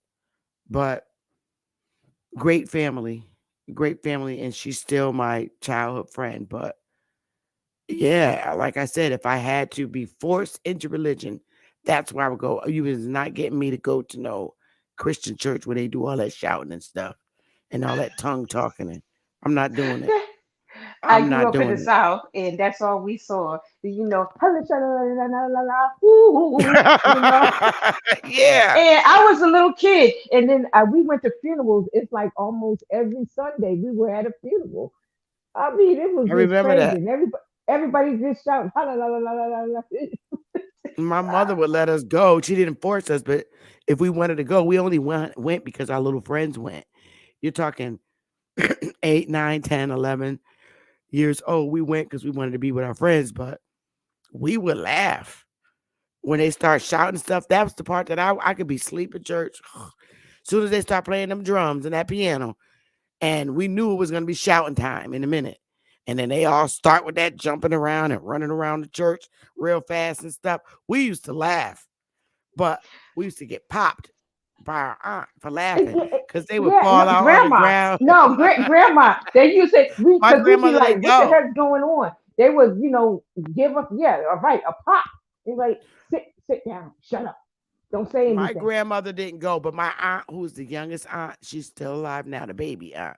She's only literally like 6 years older than me, my mother's baby sister. She would pop us. And we would laugh looking at them shouting and stuff and then falling out. And the pastor ladies' wigs would come off when the pastor pushed their head back, and his ring would get stuck in their wig, and their wigs would fall off when they passed them out. Stuff. We used to be laughing and laughing at their butts when they shout, because the brothers, my colleagues' dads would be up there shouting, and they had big butts like black women. The black men had asses. Some of the women didn't. And we used to laugh at their butts. And so when I would come home from church, I would imitate everything that went on in church from my grandmother and mother and aunts, and they would be laughing hysterically. I would show my mother, be like, what the pastor do today? And I start preaching like he was preaching, and then I'll jump up and shout like somebody got up in the church. Like, what are you doing? I said, oh, that was Sister such and such. She did like this in church. I used to make fun of him, and I still do laugh at him. I ain't even gonna lie. When I see him on church, sometimes I watch YouTube videos and see them shouting and talking in tongues, and I'd be so mad. I used to be in church like this when I was little. I was a little devil in the church. I'd be like, she ain't sleep. I seen her eye open up one eye. I'll be like, get your ass over this. I'll be like, I caught her. She opened up her eye when they be laid out, passed out on the floor. My eye. I gotta bring her on the piano one day. She used to be like, ooh, she opened her eye. She didn't pass out for real. She opened up her eye. So that was church me. I was a little devil. I was a Virgo. I was being myself. But after going through all that and seeing the fakeness in it and what it was all about, as I got older, when I have to honestly say, when I left the Christian church and all these religions, I literally found my life. I had peace. I found peace. I began to establish. It's like all my gifts came after I left the church. And it wasn't because I was the devil, but shit, I got a car, a husband, a house, and my baby. I had a life. All blessings came to me. That's what you want to call them. And when it seemed like when I go in there, I would come home angry. So it's just not for me. Religion is not for me. If I got to come home angry, twice as angry as I was when I went in, you're supposed to go there for healing. It was never that for me. And I saw the behaviors of our people in the church. They just like on the street. They battling each other. Who play the drums best? Who play the pianos best? Who sing the highest note? Who's singing is going to bless the people to get them shouting and crying so that they could join the church. It's all a fucking game. So it wasn't for me. Yeah, the church is definitely dwindling because no one is not believing the hype anymore. So there's a handful of pastors are coming out actually really telling the truth now, but we are just too there's a pastor, what's his name? I listened to his channel. He is so funny. I had a brain freeze and I can't think of him right now, but he's on YouTube. He comes on YouTube Tuesdays and Thursdays. So he's going to be on tonight. And he is really blasting a whole lot of stuff. But I just want to go away from that 1 minute. I just want to talk about, anybody know that I just heard that Trump has been indicted? Yeah, Willie was reading to me. I don't know any. They voted to indict him or something like that. Yes, the grand jury that indicted him. So he's going to willingly come in and, bring himself to New York. But they're trying to kill this guy. But everybody needs to know that it sets a presidency for us. Because if they can do that to him, what do you think they're going to do to us? I know this is a sham that man should be disbarred. But one thing I don't like is that they always use us as the scapegoat and put us in the forefront to do this madness that they're doing right now. Yeah. Well, we're not with him. we should be out there protesting on his behalf. Free Trump, Well, free Trump. yeah, but So a that they lot can of see that people, there's a lot of us that don't believe like this fat sucker, but yeah, we got a also lot of be careful what we say on YouTube because I don't want to get no um strikes. But Sister Bethy, I just have you heard of Rumble? yep, Willie watches it. He's watching it right now. I Okay, swear he is. An you can move. X-22 report. Okay, because you can move your channel to Rumble, like when you want to talk about serious stuff. Because Rumble don't they don't censor. Right, right. I'm aware Oh So of it. wow. Yeah, they they don't don't. censor. So if you want to bring, you want to talk about real issues and not on, YouTube, you can definitely say, okay, now we're going to move to Rumble and now we're going to talk some real, BS. Yeah, I was thinking about setting up something on there. I am actually signed up for Rumble. I do have it only because Willie asked me to get it. But Willie's into Rumble and X-22 report. He gotta have that every night. He comes home and listen to X-22 report. I listen to so many of a lot of people that's not on YouTube because they've been censored. And that's how I'm able to get a lot of this information that they're not bringing to the people. Right. And all this stuff that's happening now, it's all a facade. It's all Oh yeah. a game show. You watching a game show. Mm-hmm. And Always been that way. don't get me wrong. I voted for Trump twice, but this time around when he's going in 2024, no, he got to come out and he got to denounce this Jabberwocky that he knew was a farce, that he knew that it was hurting people. If he don't come out, I'm not. And I tell people don't. A lot of people are not because they're weary. Because you talked the same game, but you didn't do nothing. You left the border wide open, but you didn't do nothing. You said you're gonna arrest Hillary, but you didn't do nothing. So I'm waiting to see because he's saying that same stuff. He was in Waco, Texas, but you got to remember Waco, Texas. Remember what happened to Waco with that family that owned that Yeah. land? Yep. Yeah. So connect the dots. So I'm just sitting back, but I love what you're doing, Sister Bethy. You are hitting it spot on. You are Oh, definitely thank hitting it you, spot on. sis. And you're going to keep bringing that fire. And I support you 100% because you bring that fire. But one thing I do love about you, the hardcore, the man and the what you call them? The man and what's the other one? The who? You no, you say man and Ray. Man and Oh, Ray. oh, Pookie. Pookie and Ray Pookie and Ray. Ray. Yeah, Pookie and Ray. Yeah. Yep. You hit it so well I think because we all got a Pookie and Ray Ray in our family. we Hmm. do. We do. I got them in mind. We And do. everybody But love Pookie and Ray Ray. because Pookie and Ray will tell you what part of their ass that you can kiss and keep it moving. That's my little thing. That way I can't put it on no one person. But I But love what you Pookie and Ray do, Ray. I grew up with Pookie and Ray Ray, so you ain't gonna never get Pookie and Ray Ray out my life. They're in my life yes. forever. But what you do is that you make your lecture so plain that a 2-year-old baby can understand. That's And that is so how true. you make it so plain and you make sure that everyone understands. You don't leave anyone out because like you said, some of us are visual learners, some of us are, oral learners, but you know how to mix the two together so everyone can understand. And you're going to sit there until everyone get it right. Even Oh wow. Thank Ray and you. Pookie. That's And right. I love That's you what for it's that. all And about. at the same time, you will put Ray and Pookie in check. That's right. Ray Ray and Pookie be coming on the panel a lot. But I love Pookie and Ray Ray. I'm sorry.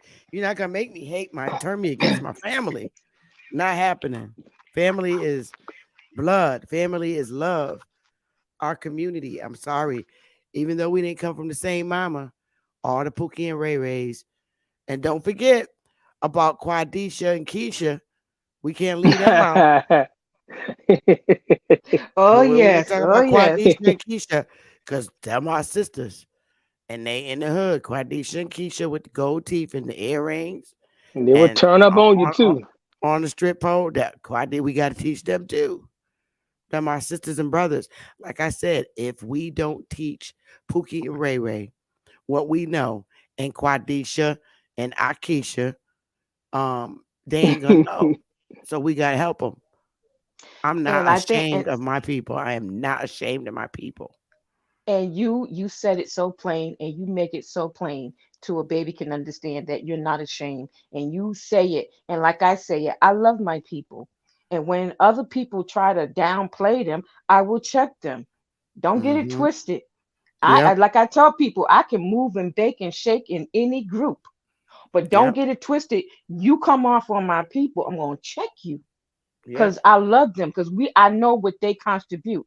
And you have opened my eyes, and I share your videos. And I say, let's get educated, because things that I didn't know, you've taught me. Like I said, I had to go back and watch so many of your videos, and you got a lot of videos. And I'm like, Yeah. whoa. I used to I'm have like, more than wow. that. I deleted 300 because, people that I stopped having a relationship with began to uh whatever you call those my channel people from the past, but that's long gone now. I've made my peace in the community, and I'm quite comfortable, you know, with Yes, you my you said that. relationship back. I am. I'm so comfortable and I'm so at peace in YouTube. It's Yes, fun. you I yes, you always say wanted, that. yeah, and I'm not even gonna lie, I always, even when we were warring 2 years ago, I still watched their channels, but I sat back. They didn't know I was watching because I didn't comment in the chats. And that was just a part of my spirit that did not, I wanted to be in the chat. And I get ready to write, and I say, "Oh, I forgot. We're warring, we're beefing, so I can't type in their chat room." But I reestablished my relationships with everybody that pretty much that I want to keep my relationship with. It hurted me when I was not Chief Holiday's sister no more. It hurted me when I wasn't at Power sister no more.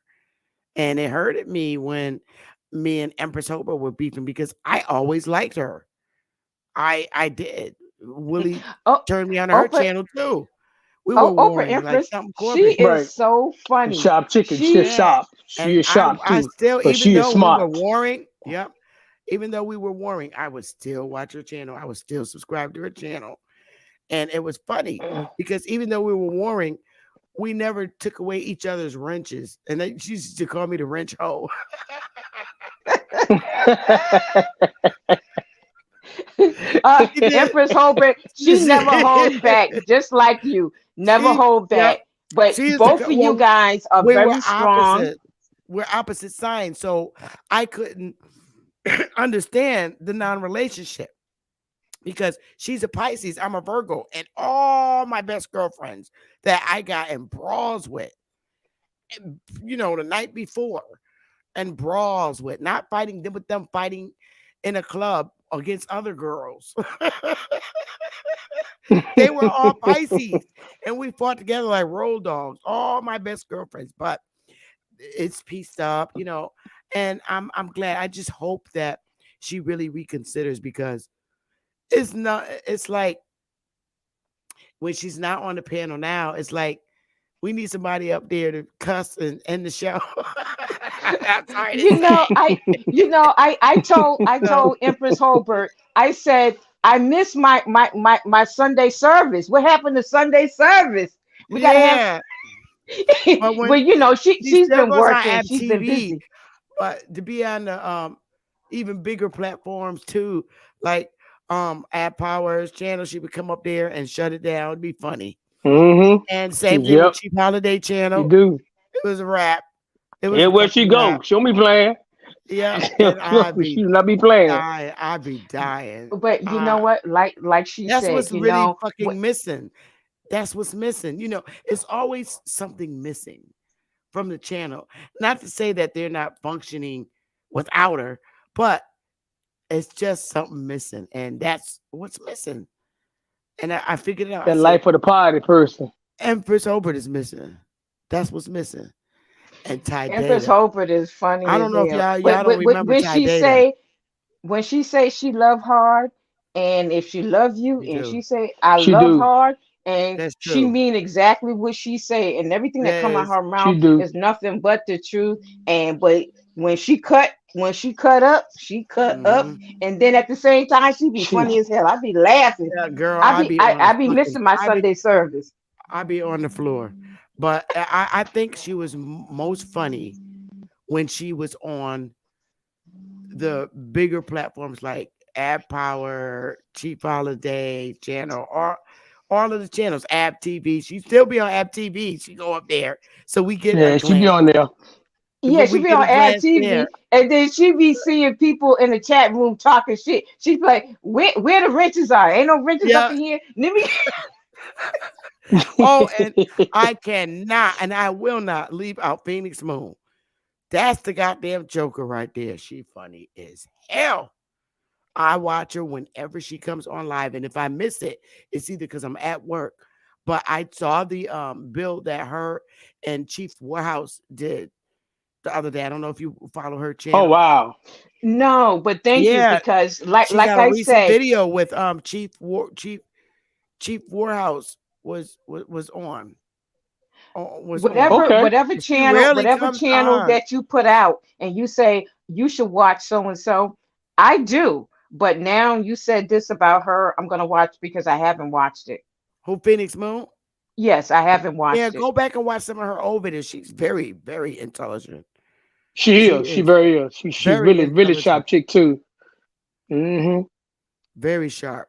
And I'm cool with her. I got her on speed dial because I we're saw her both on your from the channel one north. time before you all was talking. Y'all was building one We was time, Sister talking Beth. together. Yep, and we Yeah, that cool. was very And nice Phoenix build is too. cool. Very nice Yep, build. Phoenix cool as hell. Yep, yep. So I'm just glad that I'm at peace in the community, and that's what I want. That's what, and people think that me and A1 don't get along. Yes, we do. That's why A1 is more the man. He's the man because he'll be like, I will not argue with you. You know how to call me with a phone. Right, right, right, right. You got something you want to say Right. to me? You got Say to my me, right. Right, right. He defeated. He and defeated really me and quick. my stubborn ass. I'm like, I want to fight you. You want to talk to me? You got my people will not fight me. He will No, No, he A1 won't. would not. But he he will Nope. not always say, fight I me. come in love, I come in peace. You know, Yep. I He ain't will not messing with fight you, me. Sister Bessie. You Yep. know, He another oh passionate no. brother too. I Very be trying to passionate, knowledgeable brother. antagonize. I be trying to antagonize him to fight me, like I do my brothers. Like I'll keep harassing my brothers, my biological brothers, until they really turn around and swing at me. I did that when we was little, and A1 is like my brother Ty, and I used to do that to my brother Ty, where he would just like swing. Get out of my girl. Yep. But I can't get A1 to do it. I can't get him to do it. He will not fight me. So I just gave up. Fuck it. He won't fight me. No, because no, he has too much respect. We all have Yeah, he respect will for you, not Uh-huh. Sister fight me. Bessie. We Yeah. do. And I love you. You are truly a saint. Oh, And I sis, I always love you pray too. for you and make sure that that hedge is never moved. And like I seen these brothers, somebody attack you. You remember Zoe? That brother he was the first one in there. I Zoe Hustle. seen. Yeah. Yeah, so I hustle. I love Zoe. That's another intelligent brother. no, I'm Zoe leaving don't people play. out. Yeah. Yeah. He I don't miss play. Zoe too. I Zoe ain't He heard of mean Zoe in what a he while. say. I and, miss But and Zoe. when they attacked Sister Bethy, I seen those brothers came in. They swarming like yeah. bees, and I Yeah, was like, Zoe whoa. Hustle. He's a dare. I love Zoe. And also, there's other people that we leave out that just choose not to have channels. I don't know if you know, nonetheless. Bobby too. I like Bobby too. Oh yeah, Bobby Knight. Oh what my goodness. I'm talking about, like Bobby Knight chewed me lecturing out. about our. No, I'm talking about lecturing about our history. Um, Oh, um. they. I love these Nonetheless, brothers. nonetheless, I don't know why he don't have a fucking channel. 111 Truth. Y'all know him. 111 Yeah. Truth Searcher. No, wait a minute. I have to Smart. write this thing down because one He truth. was I haven't seen his he be video. on the panel all the time on Chief Holiday panel Yeah. and App Power. Mm-hmm. And apps. Mm-hmm. Yep. He had a channel. He got a channel, but he just don't do it. 111 Truth, people. I'm leaving out. Um, um, I said nonetheless is deep. He's smart as a fucking whip. And Librason. I don't know if y'all know him, but he be on Chief Holiday channel a lot. He'll pop in and out. He has like a sneaker avatar because he makes his own sneakers. He makes his Oh own wow. sneakers. That's what's up. Yeah, sneakers are very expensive, but they're good quality sneakers. You need to check him out, Lieberson. I don't know the name of his story. And Top Cats too is very intelligent. That's my dude. Yeah. Yeah. Top Young Cats. brother too. Yeah. Sharp, I don't young know. brother. We was trying to A figure lot of out his respect. age. We don't believe him. We don't think he's in his 30s. We think that nigga 50. I don't You know. would think I think want he proof. is, but I he's still, not that old. I still believe. Yeah, he's young. Did you see proof? Did you see proof? Because a I've not lot of seen him. niggas I've will not. sit there I've and seen say that they the same age for so many years. And I seen a picture of him when he was a little boy, and that picture looked like it was from the 70s. Based on his mom's hairstyle, and he's sitting on her lap. I said that nigga he 50. Or maybe it could be too. I don't know. I think you have an old soul like Big Bap. Maybe that could be it too. Well, Yeah. you know, most Southern men do have old souls. Keeping it real, Right. they have old souls because it's. I just feel that it's so important and imperative to keep our relationships with our brothers and sisters in the South. Because one thing about the South, they still keep our culture strong. And a lot of them that are indoctrinated about the African stuff, they still kept our Aboriginal culture. Now, when our grannies came from the South, my family got in Connecticut in 1929. That's when they left the South. Well, they were forced off their home in the South. And they came to Connecticut in 1929. So my grandmother was born here, my mom and me. That's 3 generations in Connecticut. My grandmother's mom, everybody else prior to my grandmother is strictly from South Carolina and no other Southern state. Now, if they're in different states now, it's because they moved here. But all of us came strictly from South Carolina. You know how you have family in different states? My family, strictly from South Carolina. Abbeville area, Beaufort, Abbeville, York. They started in York because my grandma Rebecca stayed on a reservation and she was buried there. And then they moved down to Bordeaux County. I don't know if you're familiar with that area. Bordeaux, Abbeville, Beaufort. They were born in Wellington, South Carolina. Well, my parents are from South Carolina. My dad's from Georgetown, and my mom's from Utahville, which is close to Charleston. You got your Monk's Corner. You got your Holly Hill. You got where's that at? Holly Hill? So, no, these are all in South Carolina. I mean, like, what's the main city, county? Is it the Marble County? the main city in South Carolina where my mom was? Okay, she was in Utahville, was a small town which was close to Charleston. Greenville? You got Holly. Oh, Charlestown. No. Holly Greenville is far from my mom, which is Utahville. It's a small, what you call it, Hickstown.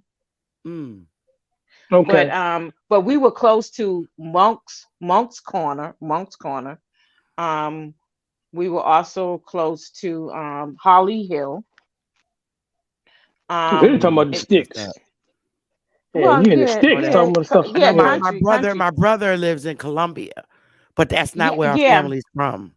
My cousin lives in Columbia, but my dad lived in Georgetown, which is close to Myrtle Beach, and Oh, okay. Columbus is Colombia. further.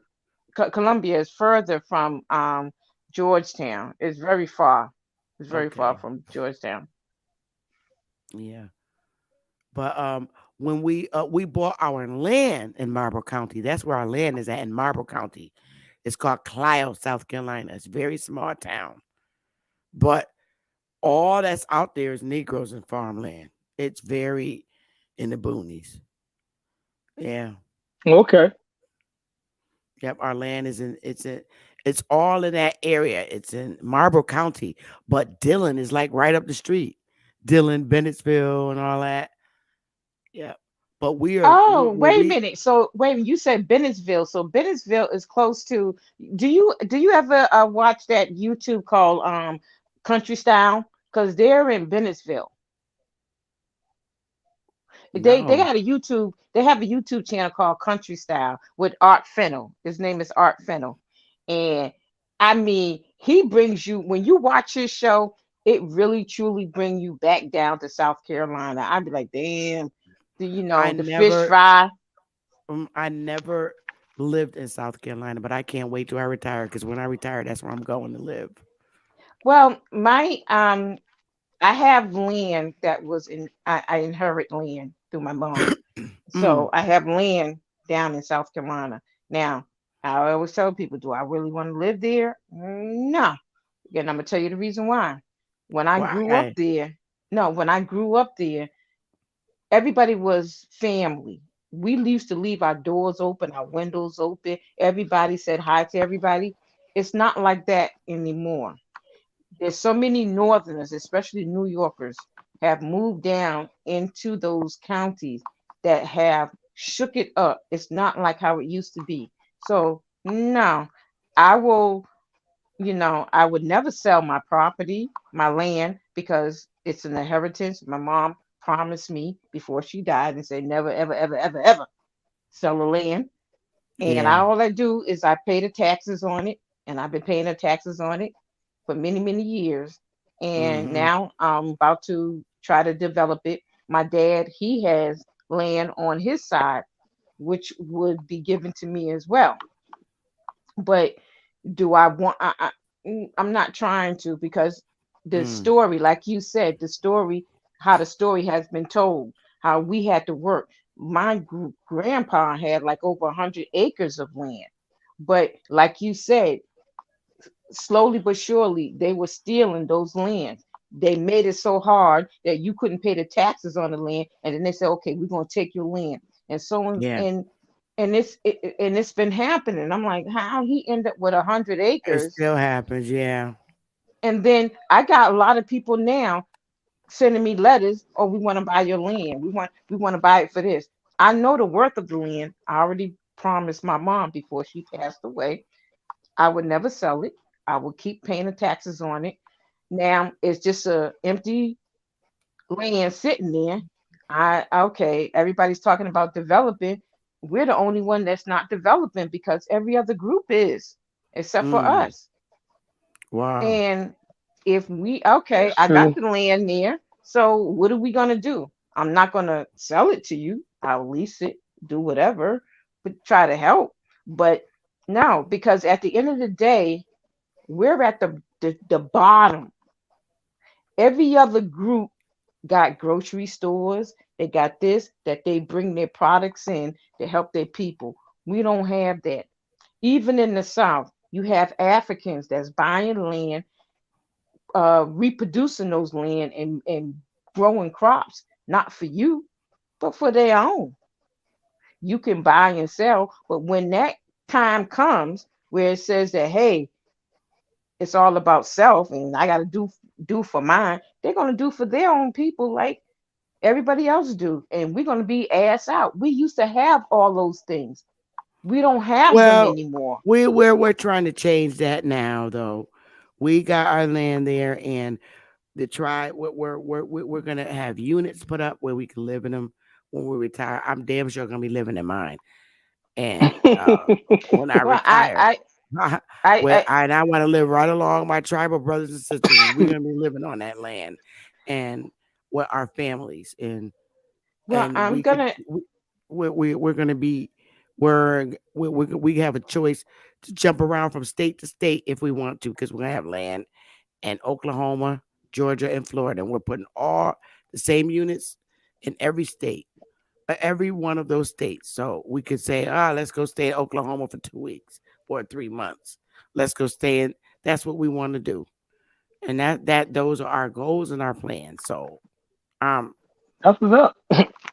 South Carolina will be my main base where I live. But if Willie and I decide we want to, hey, let's go to Georgia and stay like a month. We have our units do that, or we can rent them out. Whatever, we're gonna have them anyway. So we are doing something. We're trying to get our community to do likewise. So that's why we're here. I educate to teach our people that power is in the people, and they got to learn it. It's going to take a while, but you also have to remember how our people were so hurt by our leaders. They all deceived them. They all lied to them. They took, if anything, they took from us, and nothing was in return. Everything we had back in the 70s just not here. Like we had skating rings in our community. We'd be able to go skating. I love to roller skate. I buy me some of them knee pads and I will go roller skate. I love to roller skate. Yeah, I like rollerblade. I can't roller skate, but I can rollerblade. Oh God, that's Back in dangerous. the day, we used to roller skate. That was our thing. But I love roller skating. Couples time.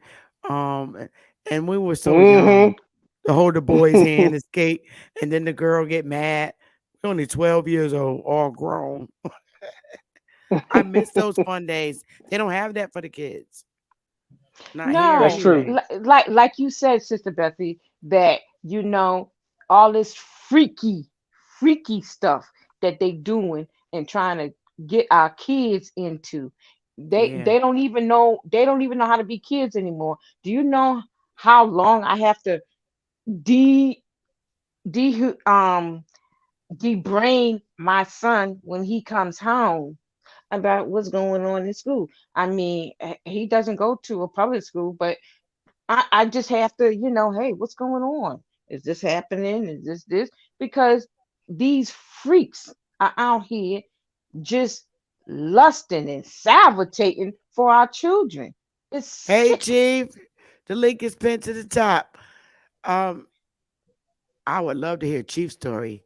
I want to hear anybody's story. I don't mean to cut you off, Aduke, of how they came into their journey.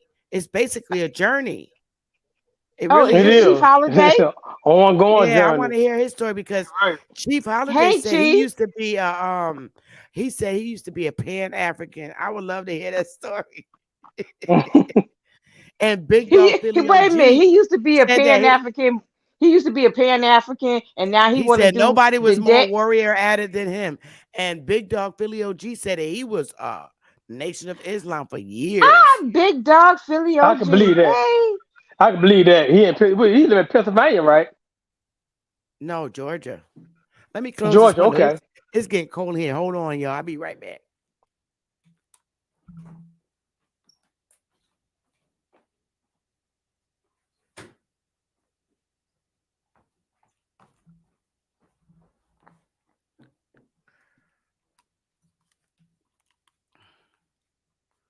Um, let me y'all can hear me? Yes. Who you find? Oh, okay. Let me yes, I play can that hear you. video one time, the commercial. Peace, Chief. Hit the link. It's at the top. I think it is. I pinned it to the top. I'll put it in here. Paste. There it is. Come and tell us your story, Chief. Anybody in the chat, tell me your story of your why did you leave Nation of Islam? What happened? What you was in you said that Theodore, you said that you grew up in the Baptist. Yes. Grew up Baptist. But then I drifted off, went to Catholic, And Catholic. after, yeah, Catholic. the Catholic, because What? I like I like the Catholic, the church that I went to anyway. Lot laid back, you know, all the running around the church and hooping and hollering. That was a bit much for me. Catholic is more laid back. You can dress in jeans, a short sleeve shirt, no necktie. You know, you just down dressed and you fine. Nobody looking at you strange, because hell, half of everybody in there dressed the same way. So And they I be like saying, the atmosphere about the Catholics, you know, versus Baptist, because Baptist is like a fashion show. and they You be know, so singing that everybody got opera. spaces. Who sing opera? The They be Catholics? singing that. Yeah, they be singing that that Yeah, that yeah. that high The way pitched they sing. opera. Yeah, you're right. Right. They do. Because my baby, my youngest baby, we had him in Catholic for a while until after middle school. Then we transferred him into a charter school. So Hmm. it's not Okay. owned by the public school. It's not owned by the public school. So their curriculum is definitely different. Right. Cause see, 'cause Yeah, I went to a yeah, Catholic they do school that. after. Yeah, I went. That's Well, why y'all gonna start I with the kind of opera like now. flowed. I kind Y'all of gonna start flowed. with the I kind of opera. flowed because I went to a Catholic school too, so it kind of meshed to. It resonated with me when I got older. You know, because Baptist churches, you know, like I said, it didn't resonate with me. Seeing all these people putting on these performing, pretty much, you know, hooping and hollering, running up and down the aisle, fainting, passing out. It just too much. It was But just too one much. Too much for me. but one thing I didn't like about the Catholics is that they had this prejudice against dark skinned people because my son did not know it. We never taught our son about color. He never knew anything about color. All he knew is what his name was, and this is John Doe, and this is Sally Sue, and that's it. We never is when all of a sudden he gets there, and then these twins, and I can't stand them to this day. These twins and want to tell him that he black, and then he came home crying and saying, "Mom, they called me black." I said, "Who called you black?"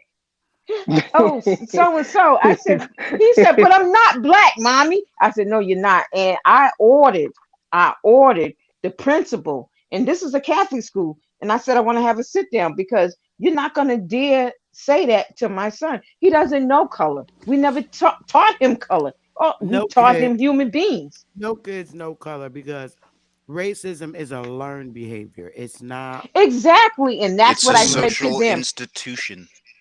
Hmm.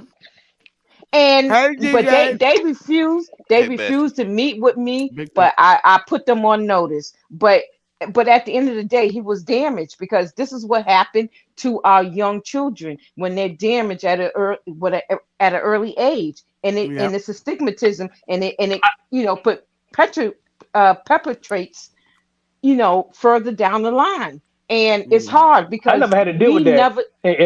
where I came up in Catholic. I mean, hell, the priests used to eat at our house on Sunday. So I never dealt with prejudice in the Catholic Church when I was a kid. Hell, the church was right on the corner in the I neighborhood did. where majority of the people in the neighborhood are people of color. I You did. know, so I Mm. never had to deal with I never had to deal with that. No prejudice in being in Catholic church or school. I never saw it. Never was even had word with any other students regarding such things. You know, just Well, what strict year was you born in? discipline. You know, but No, What huh? year was you born in? Hold up. What year was you born in? Talking about me? Yeah. 1970. Oh, so okay. Big dog. Hey, Yes, we ma'am. gonna have Grand big Rising. dog. Much I was love to talking about everybody. Big you. Grand dog Rising. Philly OG. Hey, I hi. want to know What's about good, your big dog? journey, and then I want to hear DJ after.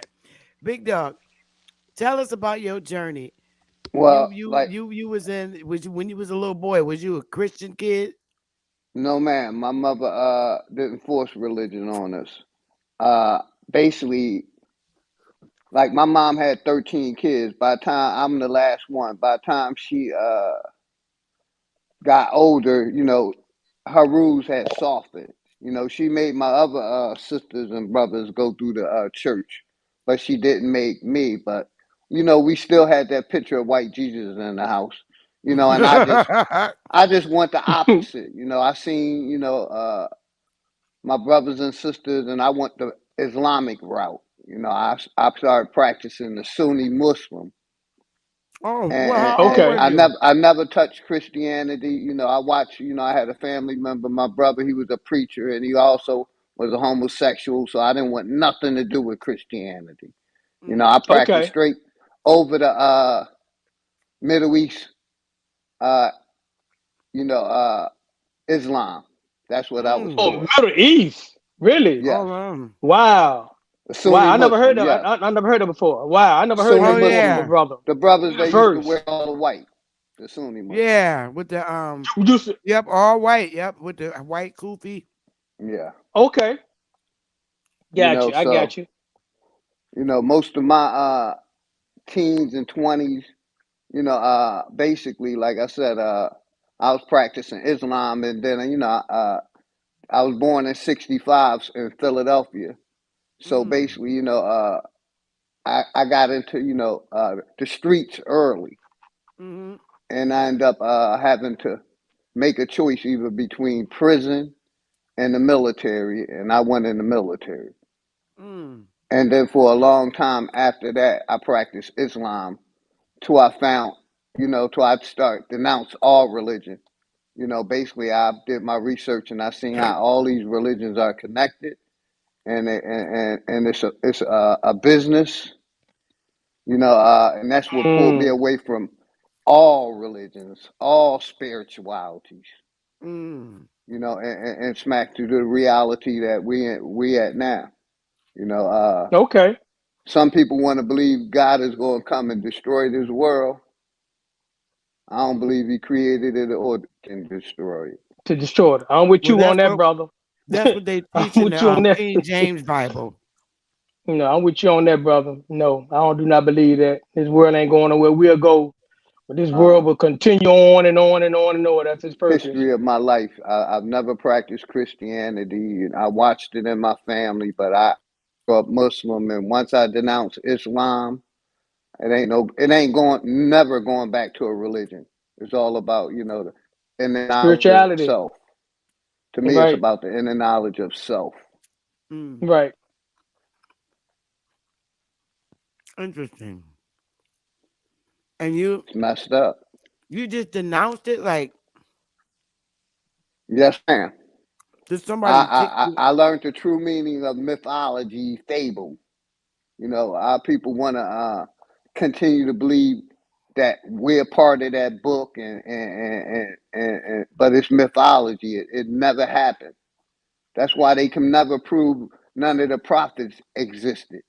That's why they can't find these ancient land masses, Garden of Eden, and all that mythological stuff, because it never happened. It was a thought in somebody's mind, and Mm. that's all religion. And basically, what really got me, Sister Bethy, you can look up the founders or the creators of all these religions, and they all have a man-made creator, someone who created it.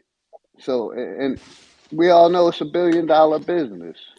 It Religion is a is. It is. $1 trillion Hmm. business It's a It is. theology. Yes, sir. Big business. Billions of dollars. that wants us to vote. Yeah, I'm gonna rest the mic. Much love to everybody. Grand Rising. But that's interesting. Same to you, brother. I Same to learned you. some interesting stuff about Sunni. Like, they do things like the women actually do, like they shave down there and all that stuff. Yeah, basically, what really got me, my wife,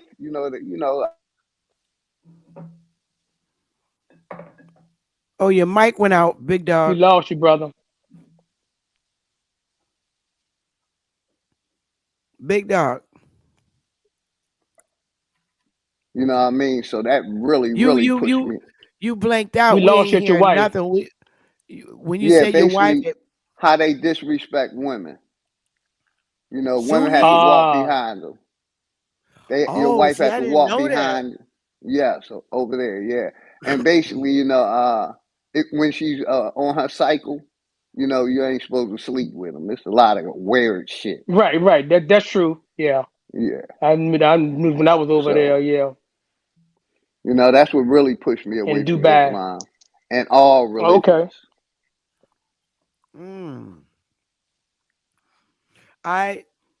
I did things against the Hebrew Israelites so I could purposely get kicked out.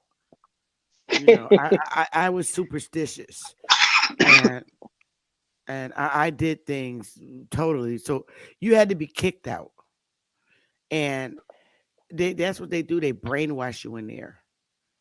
That's the first thing they do is brainwash you and downgrade you, make you feel.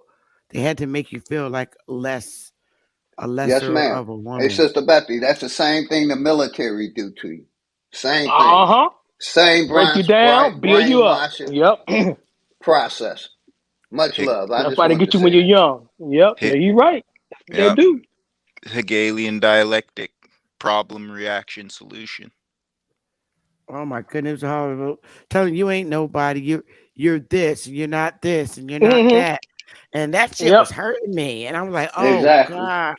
And I'm so superstitious. And superstition is part of our Yeah, I'm our not culture. superstitious either, Sister Bethy. I don't believe in that. That's folklore I to was me so also. superstitious.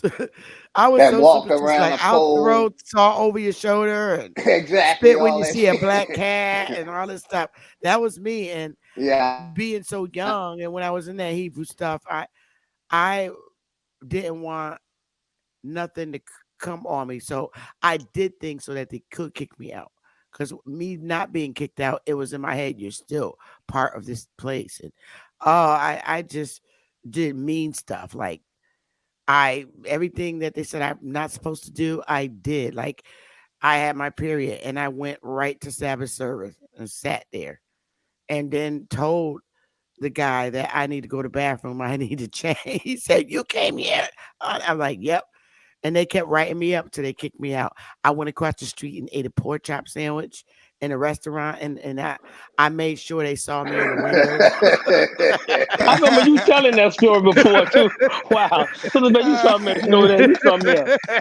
Oh, something else. I I did. remember you telling Was it that story Black before. Forest? I went, and they told us not to go in that restaurant because they did plumbing work for them and they didn't pay them. And nobody in the church is allowed to go and eat at that restaurant. So I went right to that restaurant, which is directly across the street from the church. It was a fish market. And they saw me sitting in the window, and I wanted them to see me. And I was eating a pork chop sandwich. And that did it for Oh them. my God. Oh my They don't God. You eat too pork. much. They do not eat You too pork. much. I ate a You pork too chop much. sandwich. Yep. And I did. And they said, Ooh. she's wicked. They said I was wicked, evil, and you are kicked out. And I was so glad. That was the best thing they did. Man, that's funny. I That's did. hilarious. Yeah. That's like But I when the was principal. young. No, you go I was ahead. young. I was very young. And I'm not even going to lie. Like I said, I always liked the bad boys. I was like 23, 24, 25, 26, 26. And I had my daughter, 27, 28. Yep. And the guy, I ain't even going to front. The brothers in that church was fine as hell. They was gorgeous. And I was just boy crazy. And I was like, oh, he's so fine. Then I had my little daughter, and I really wanted a boyfriend that was intelligent. And um, one guy was like, we don't get married by paper. And I was like, huh? Nope. We can have many wives, And but that's I be with another who I thing. want to be with. I was like, oh hell. I was like, As what? many as you can afford. Hey, Sister Bethy, as many as you can afford. But they don't do that over here. They just get as many as they want. But it's as many as you can afford to take care of. Right. And That part. I was like, well, I don't Mm-hmm. want. Yeah, and I was like, well, I don't want to share no Not damn that man. part-time shit like these niggas be doing. Yeah, But you yeah. going all in. Mm-hmm. I Yeah, said, well, it's I That's don't basically want as to true. many share no women as damn man. wives you can afford to take care of. Right. Their thing is the finest nigga in them motherfucking Hebrew Israelites they is fine as hell. I'm talking about fine. But they go for the women that have low self-esteem, that don't think they're pretty. And that wasn't me, because little do they know, after Sabbath, my ass was going to the club. And I did not have on that long ass dress and that ninja covering. You wouldn't even know who I was on the Sabbath, because I would literally, all you could see was my eyes. That was it. You could not see my mouth or nothing. Straight up. Right. And shit, after Sabbath, my ass was in the club smoking my cigarette. I had on my mini skirt. I was chilling. I'm like, Yep. oh hell no, that was not the life for me. Sound just like the Middle East. And I'm like, oh my God. And they literally, I would, their wives would be walking together. And Yeah, they couldn't these walk with the are man. Okay, well, aboriginal. with a man, because they Yeah, can't they can't walk with by them. themselves. Remember, they I always have was to like, walk in a wait a man's minute. shadow. And Mm-hmm. I would see it would be like 4 girls sitting together, and all of them are married to the same guy in the church. All their kids running around. And I was like, this nigga must think I'm gonna be one of them. Oh hell no. They know. Mm. Do he know who my daddy is? Once you Hmm. cross the Bridgeport border and you see Fireman Andre and Barbershop Andre, hell no. And they all was married to this one guy. And I'm like, Yeah, that's their oh, lifestyle. Hey, you know, if and it they don't works tell for each you. other business. Yeah, I mean, I ain't hating. It ain't for And me though. To each his own. Mm-mm. come to find out, a lot of them in there were bis.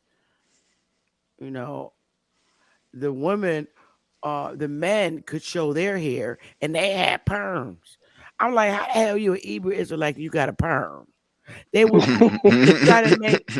That's why I knew something wasn't right. They would have perms, right, and then they'll cornrow, get their hair cornrowed to the back, and they would lay their baby hair down, like on the sides, like they had good hair. Like, oh, I'm like, Right. oh hell no. And they have on these tight ass jeans, and then they wear these like Texas white boy pointy boots, like they gonna jump on a horse or something.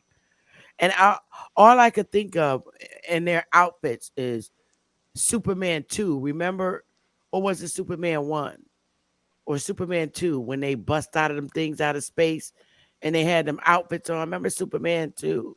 Oh yeah, that was the first one. That was the first one. Lex Oh, when they Luthor. bust out of them, I mean, when they bust, yeah. when Hey, they bust out of them glasses, those Sister things that Bethy, was, huh? Yeah, that was the second one. That was the do you second one. do you know the origin of the mattress? The It, mattress or matrix? mm, so the word mattress derives from the Latin matre meaning mothers, and deriving from matrone, which was a religion in Latin-speaking countries where female deities were venerated. More specifically in northwestern Europe, the Gallo-Roman Empire or Gallia Aquitania. That would have been back in the 5th century. So matrone, matron, matriarch. This is where the arcs de triomphe come from, and there's always 3 arcs because there's 3 mothers. Mater, matre, mattress. Now a mattress is always in a master bedroom, but matrem is matres. Matres is matrice. Matrice is matrix. The S is an X. Hmm. Mothers, matrix. Matrice, matriarchy, matron, mother. Mother culture, motherland, matre or mater.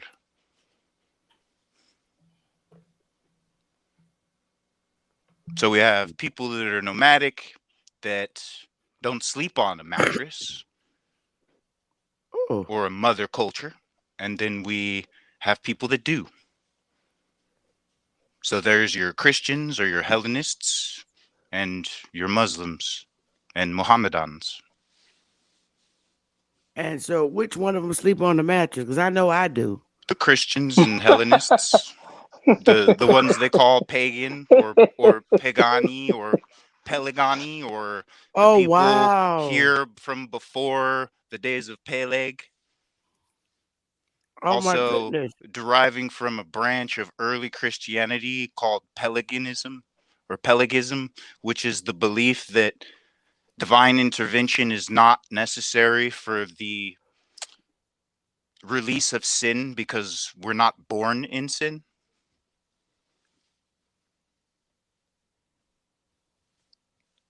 But now the church believes that everyone's born in sin.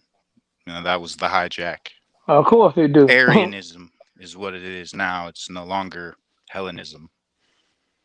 And ironically, Mm. you know, the brother last night was questioning me on my heritage. Well, my people on my mother's side, I know where they come from all the way back to the 5th century. We're from Helveticum, which is the original name of Switzerland. Oh wow! The Black Army of Switzerland, the army that was feared by everybody. That's my mother's ancestors, Oh wow! as well as the people from Nipponia or Zipangu, which is what Japan is now.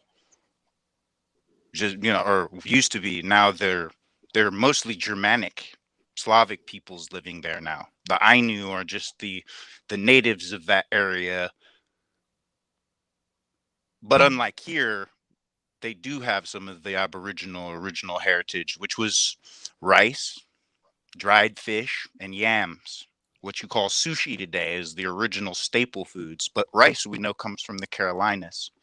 And Mm-hmm. also the knives that these people used come from the Clovis site in Barstow, Bakersfield, or the Calico site, excuse me. And The what chert side is? the What? chert is specific to the California coast, where my father's ancestry ironically also lived, called the Salish. So my shit connects all the way around. I know who the fuck I am, and I don't need anybody telling me shit. I'm here to share what I know about my shit. I'm not here to Mm. tell anybody who they are. That's none of my damn business. Real And ain't talk. nothing wrong with that. Real talk. That's real. That's real, DJ. That's why I like you. And you're very intelligent. But everybody knows that Well, about you. I grew up an orphan, so if I don't sound like you, it's because I didn't get to. Because my family on my father's side has been putting up a stink for a long time, and they took all of his kids. Oh. I grew up in 13 different states, and I went to Catholic school, which is why I'm good at Latin. And I had the pale people call me a nigger, and the dark people call me a cracker. So I got it on both Wow. ends. Oh. And I asked everybody, Childhood. well, what if I tell God you, is? childhood is abusive, man. Yeah, but It that's can why be. I'm trying to tell you. it is. It is. You go to work 8 hours a day, 5 days a week, just like your Mm-hmm. parents. Yep. But your job is to Fact. soak up bullshit. Yep. Yeah. That's Yeah. a fact. Yeah, that part. That's a You're fact. supposed to sit there and not daydream and soak up bullshit all day for more hours than any human brain or nervous system is designed to soak up good shit, let alone bullshit. Right. Mm-hmm. You are so absolutely right. So absolutely right. And that's, my younger one is always kicking up, always kicking up. And I said, what is going on? Why can't you just sit there and just get the lesson? And he's like, because they're not talking anything. I'm Mm-hmm. not, and then he's like, I told him, I said, you know what you need to do? Get the lesson that is useful to you. And whatever the bullshit, put it on the back burner. Mm-hmm. But get what you need to get. Because in this society, it's all about the paper. Right. Your dad got the paper, I got the paper, but what does it mean? Because every time they look around, they keep changing the shit anyway. It's all the paper. Mm-hmm. So now we Yep. Right. got the paper. What does that mean? Facts. We've been put into a colonial corporate circle that's Yeah. unnatural. We base our value of each other on what we have and not what we are. True. That's Facts. conditioned into us. Facts. We gotta unindoctrinate, and that's what our job is, to unindoctrinate each other. Well, Choctaw, you quiet. What's up, bro? Oh, nothing much. How everybody doing tonight? Good. What's Doing your good, brother. journey? Doing good. Can't call it, man. You know, I just was hopping in, drop my little piece, you know what I'm saying? Because I come Grand from Rising, brother. Grand Rising. I come from a family where my dad's side is Christian, my mom's side, they was Islam. You know what I mean? They was Muslim. So I seen both sides of the family. You know what I mean? My mom's side, they stick together, but my dad's side, Christianity, man, it separated everybody. Because some of us is not Christians. We don't believe in that. You know what I mean? So Right. we tend to, you know, push apart. But a lot of people don't understand or know the real reason why religion started. So when Xerxes was on his campaign, what was he doing? What was he going over there to the Western countries telling those people? You're going to bow down, you're going to get down and lay down, you're going to learn these religions. You know what I'm saying? What did he call himself? I am a what? God? All right, so what he did was he went over there to the Roman area. He conquered it. He made them learn Islam, Christianity, every religion you could think of was under him. That's the way he moved. That's how all the Crusades got started. You know what I'm saying? It was all because of that man Xerxes. A lot of people don't talk about him because it's so diluted nowadays. There's no truth to anything anymore. You have to go do this research. Gotta, search these things out. And a lot of times they want to hide it because if a Christian find out the truth, what's their worth in the church? They have none. Because the only reason why they go to the church is because what? They put money into it. And this would really make me stop, looking at religion. My uncle on my father's side was a preacher. He just passed away last January. That man, I've never seen that man work in a day of my life, and he always had nice things. But when I look at his congregation, they messed up. So it pushed me like, whoa, that's crazy. Like, my uncle is stealing from the people. You know what I'm saying? I'm not saying he wouldn't give back, but that man, you know what I'm saying? I never seen that man ever work my entire, I'll be 35 in April 29th. I've never seen that man work.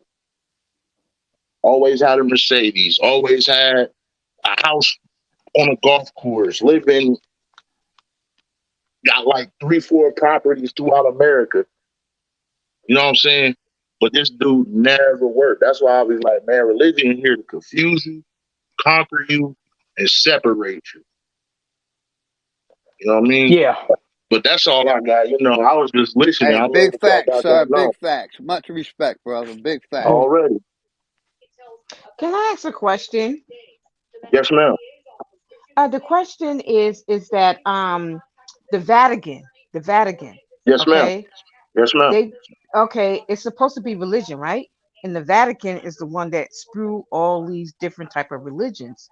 But why is it that when people come to them and say we need a religious exemption, they tell them no? That's just people don't understand. So the people of the Vatican community, that's not religion. They're a cult.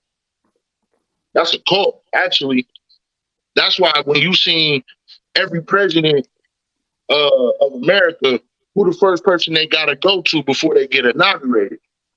They gotta see the Pope. They gotta go see the Pope because they're a part of the Pope. Gotta go see the Pope. They part of that cult. And that cult, what they do, this is why you always see a Pope. Okay. When you said when they get inaugurated, they got to see the Pope, right? Yes, But ma'am. if anybody can remember when Trump, because you're absolutely right. Everybody sees the Pope and they kiss the Pope hand, Yes, but ma'am. Trump did not kiss that Pope hand, and he was so upset. That's because Trump is as much ignorance he say, we have to throw that ignorance out and understand. Trump knows what he's doing. He know, all right, listen, I grew up in an era where there was no internet. Now that it's social media, I'm gonna troll everybody who don't want to wake up. So what he does is he goes through and he trolls everybody. He don't just troll people of color or the so-called Mexicans or whatever. He trolls his own people as well because he like, look, bro, we've all been lied to. The reason And why they sir, hurried up and got him out of there, they can't control someone who's free-minded. see, and they have legal teams behind them. Don't think these presidents ain't is that smart. They have legal teams behind them. Let's No, not no, forget that. these presidents are That's right. handpicked, hand-chosen, handpicked. They all do auditions. They Yeah, all I have understand that, brother, auditions. but they have strong legal teams behind them, and that's a fact. You got it, brother. Much Oh, respect. No, the best Jews money can buy. yeah, but see, The and that's best the Jewish thing. lawyers that they can buy. But that's the thing, though. So with all the legal teams behind them, yeah, they got all that. But when it comes to the media side, the ones who like the Obamas, the Bill Clintons, they all part of the same issue. The reason why Trump is different is because he fought against the Rothschilds, Blue Child, the 33 degree Masons, the so-called Illuminati. He fought against uh, the Catholics and the Christians and the Islam. He fought against all of them. And what they do, they attacked his money. They try to say he got help from Russia. Man, Yeah, look, that's true. Russia don't want no parts of anything that's going on over here because they know it's our people, the only ones who do not know. But everyone outside these walls here that we call America, they all know who's the chosen ones, the protectors of the earth and the planet, the waters, the lands, the suns, the moons, and the stars. We were chosen for that reason because Well, I the strength of our being can withstand any, you know, detriment to our soul. This is why we're still standing till this day and everybody else is dropping off. I just want to say this about Russia. Russia has taken over Bakhmut in Ukraine. Mm-hmm. Um, what's his name? Zelensky did a satellite Zoom, whatever, in Australia. You Yes, should ma'am. see what they put up. They walked out. The parliament walked out on him, and we are still sending. I mean, this is crazy. But guess what? The dollar is falling because Brazil has now linked up with China. They're not using the dollar anymore. A lot of countries, Saudi Arabia is not using the dollar anymore. Russia has Yeah, switched over. let's talk about that at another segment. I don't Oh, okay. or I'm not even sorry. on Zoom. Yeah, some stuff we really literally can't say for censorship. Oh, Yes, ma'am. I, Yes, I, I'm ma'am. being oh, very, very real. And But I'm not trying to be, funny or nothing, but literally both of App Power's channels are down. mm-hmm. I didn't know that. Oh, I'm They always sorry. Yeah. picking with him. Always picking Yeah. with him. Yeah, that's I'm why talking like about that's what App Power and App TV now. Both of App Power's channels are down. yeah, that's why I don't try to say too much on everybody's Yeah, channel I don't because yeah, I'm I getting stop attacked it and I though. don't have nowhere near anybody's sub level or content. Like one day I did a Yeah. live stream a few years ago, and I brought out the actual truth about, the Star Spangled Banner or whatever, however you say that weird stuff that they try to say is the national anthem. When I brought that, they literally cut me off and canceled me in the middle of a live stream. And I already got 3 strikes. They said I get one more, they're gonna delete my whole channel. So I don't really try to Yeah, say so too is much. it? Well, yeah, we gotta keep it cool. 'Cause I All right, Sister really be Bessie, I will wait for you to get on Rumble and talk your yeah. Sunday service, I have an your account. shit. I just haven't did anything. I really do have an account. Wait a Yeah, minute. I don't want to Who say too left? much on her channel. Somebody was up here and left. Who was that just left? Let me see. It was 6 of us up here. We got Big Dog. We got DJ. And we got Choctaw. Wasn't somebody else up here? Yes, ma'am, they left though. Who was that? I didn't get a chance to peep them out. Who was that? Don't Damn, know. I forgot who it was. But anyway, I just really wanted to learn everybody's journey into religion, and I was very surprised that DJ said he. Who was that? That one? Oh, that was Kimmy Breton. That's right. He said that he went to Catholic. That was who was up here, Kimmy Breton. He must have fell off. But yeah, I just thought I just think it's interesting to find out how people, for the most part, we were forced into Christianity. That's a fact. Yes, ma'am. But it wasn't us that was forced into it. It was our grandmothers.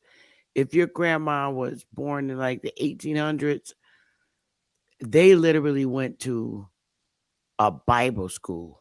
Mm-hmm. And that's a fact. They are right there on the plantation. They had church on because their plantations were so huge. Sunday And school. it was Sunday school, and their book was literally the Bible. I went to No, Sunday school at a Roman Catholic school for a year and a half. wow. And there was Latin lessons included. Jeez. That's crazy. Hey. What's up, Chief? What's up? I just wanted to throw my sense in about Christianity, 2 cents in about Christianity. I'm gonna tell y'all a story. You'll get a kick at this. Get it, brother. So back in the day, I was a deacon. I was ordained. I got ordained in the church. What does ordained consist of? Just you give a little sermon and you stand in front of the church and blah blah blah blah blah. It's all, and then they give you a certificate, right? Wait, do they put their hands on you? Like, yeah, they all come around you. All come around you. So anyway, so somebody was talking about running around speaking in tongue, right? so don't get me started. So they used to have this service called Sunday healing service. It was after first Sunday at 6 o'clock. They would do healing service. So the pastor, the bishop at that time, you call people up and he would lay hands on the niggas, right? So after a while, it started getting tiresome. Same old people get up there. He put his hands on them. The niggas fall on us. Just we catching them. So one time, we had this heavier sister. She was a big woman. I mean, she was probably 6 foot, but she has a few pounds on her. So everybody, all the deacons, about 7 of us up there, they all looking at me like, you catch her. I'm like, shit. In my mind, I'm saying, I'm not catching nobody, right? So they get ready the bishop walk up to her and smack in the head. Pow! She get ready to fall back. Her ass hit the ground. Boop! And they all looking at me. I didn't catch her. I said, hell no, I'm not catching her. She hurt my back the last time. I mean, so at the end of the day, we have all these things that we do inside the churches, and it don't make sense. When you inside it, you don't see it, right? You're so programmed to try to serve the so-called creator, you don't see the shit. But when you step back, you can always see that. Like you say, speaking in tongue, hamada, hamada, hamada, all that bullshit. It's bullshit. It so is. so I just say that when I was driving, I wanted to chime in and give my story about the pastor laying hands and the congregation falling out all hard, and you got to catch them and hit the floor. But the one time after that, she ain't never want to fall down again, because when she hit that goddamn floor, she hit that mother. Sis, when I tell you she hit that floor, that concrete, all you heard, you know how you hear somebody hit the concrete and they go pop. Boy, she hit that concrete floor with some force. And then, Like- and then the Like a sack of potatoes. Oh, bro, more than a sack of potatoes. She went down like a sack of bricks. I remember them days. Everybody just falling out and faking and stuff. Man, But listen. But can I say something, Sister Bethy, for a second? Oh, And I'm sure, gonna drop. absolutely. I just want to say this. The brother is definitely telling the truth, but also I want to say that in those churches, there's been a lot of physical abuse to children. They will be slapping these children for no apparent reason, because like Sister Bethy was saying, that they spoke against it, or they didn't understand it. They were moving around. They couldn't sit still. Those were the abuse. They will be hitting these kids for no apparent reason. Well, And I got knocked out. My mother used to. Well, we be in church acting up. She reached right there. Whack! I mean, it's just the way it was. it's one thing. It's one thing if it's your mother, but it's another thing if it's another human being that's slapping you out of your existence, and that's she's wrong. not even family.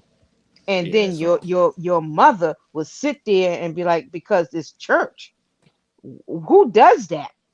Well, Who I do does know that our people, we were a village, and if your mama wasn't home and you acting up, but this ain't in my generation, but certainly in my grandmother's generation, if you act up, your neighbor could whoop your fanny, and when your mama came home, they told them. So that was a neighborhood thing because we was a village. Yeah, we got chest Yeah, fights. I totally I totally understand that, but it gets out of control when that human being whip you like you are not a human being.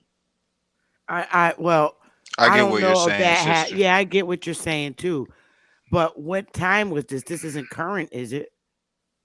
No, this was back in my time, my age, my time, and then I had to take my And dad to be like, "How was it in the dare you?" South?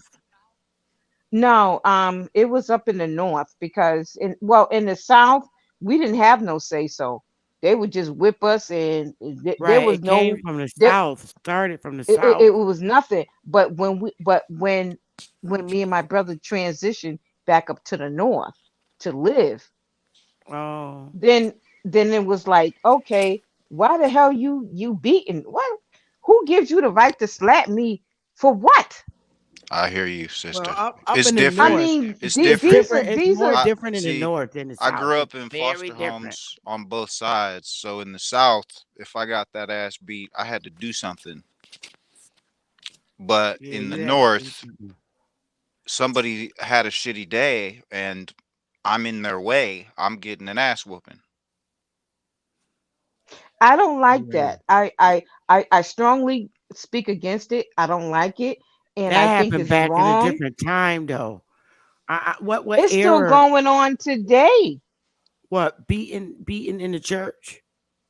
What? Beating it, not even in the church, not even in the church, anywhere and everywhere. I Just see in these kids. society. It's just I sick. don't see that in our communities I don't see anymore. that. I don't see that at No. all. Well, Well, definitely up here in the north.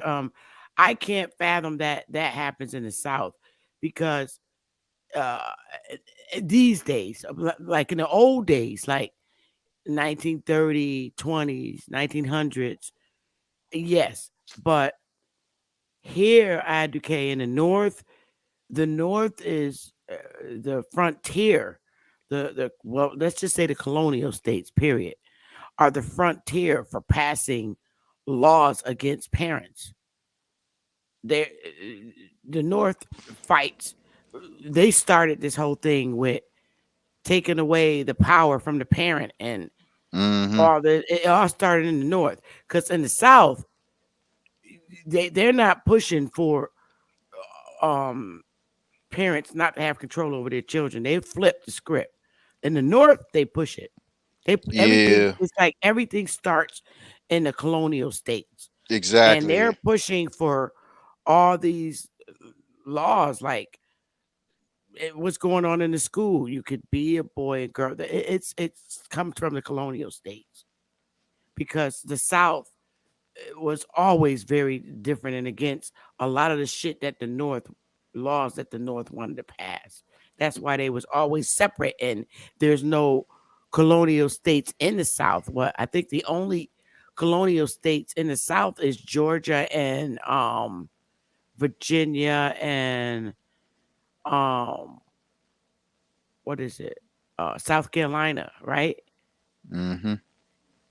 Well, being 13 colonies, the most of them are down this way. You got Maine, Vermont, uh, Massachusetts, Connecticut, New York. I'm missing some. New Jersey, right? Was a colonial state, right? Yeah, New York, New Jersey. Philadelphia, Yep. um, Delaware, and then just a few in the South. But they had no cause on the West, right? I don't think Ohio was a colonial state. No, No, he not wasn't. Ohio, not Oklahoma. None of them states. No, Mississippi, none of them were colonial. like you say, the only colonial states was on the Eastern Seaboard. That was it. Yeah, but they're heavily responsible for fighting to take away your damn gun laws and all the shit. The North, they always wanted to disarm people and always wanted they wanted fucking dictatorship. Excuse my language. They Potty mouth, just a potty mouth. Yeah, I'm sorry. Excuse my No, language, you guys, but I'm messing with I you. really wish that I wonder what it would be like if we had that separate government, like in the South. They had a government and was not part of the colonies, right? They had their own president and everything. It was totally separate. It was. Yep. I don't know about having I mean, the separate government is as you say, it's all a lot of somebody was saying it's basically smoke and mirrors when you really understand. It's smoke and mirrors. You know, you sign these contracts unknowing that it's a contract, and you sign away your natural rights as a man and a woman, not human, not a person. See, because they flip the script, and when you use certain terminologies in the system, that like person, you don't understand it. Person is designated, defined as a corporation in the Black's Law Dictionary. Yeah. You see A what I'm saying? So, persona. it's a Yep. persona. So Mhm. when you understand the words that you speak is what keep you enslaved, and how you think, that's what keeps you enslaved or You're keep right. you in bondage, right? Yeah. One person was, I don't know, I think it was a sister talking about voting for Trump. It's all the same smoke and mirrors. Whether you Yeah. want to vote for a Republican or vote Democrat, it's all the same smoke and mirrors. Yeah, it is. So you have to understand, either you're gonna vote or you're gonna be indigenous. Either way it go, it's up to you. But you can't be both of them. You can't That's have right. those. You can't have that contract in the system that keeps you. I mean, having the banking account is a contract. We can't get along. They made it so difficult that you can't get out the system without. But you can eliminate some of the excess things that you do inside the system to separate yourself as a man and a woman, not a human, a man and a woman. That's your natural position to be in. So I understand. Like I say, it's hard, and you want to do the right thing, but at the end of the day, we keep being drawn in for, like you say, all those contracts we have, driver's license. Hell, I even wrote the BMV in the state of Ohio and let them know the only reason I got this goddamn thing is because I don't want to be messed with if I'm ever stopped or harassed by their police officer. But I wrote and I sent my declaration to them fuckers too. I mean, excuse me, to them people too. I did, sis. I sure did. We have to. Yeah. About 2.5 years ago, I wrote my declaration, sent to them, and I said But see, this is what I learned. Anytime you send one of them declarations out, make sure you send what's it called, an affidavit with it. Yeah, affidavit. You send that affidavit with it, and they don't dispute that affidavit. That's the only thing that they can do. Write another affidavit to dispute what you say. That's the only thing they can do. So when you're doing these declarations, include an affidavit, because the affidavit stands as fact. Yep. That's what I've learned. That's the fact. That's a fact. I could add to that too. Go ahead, bro. Do your thing. I would add that the word vote is actually the modern Hebrew word tov, which means interjection, and is used in a common expression, which is mazel tov, which literally translates to good luck. Good luck. That's funny. That's interesting. Funny. Good luck.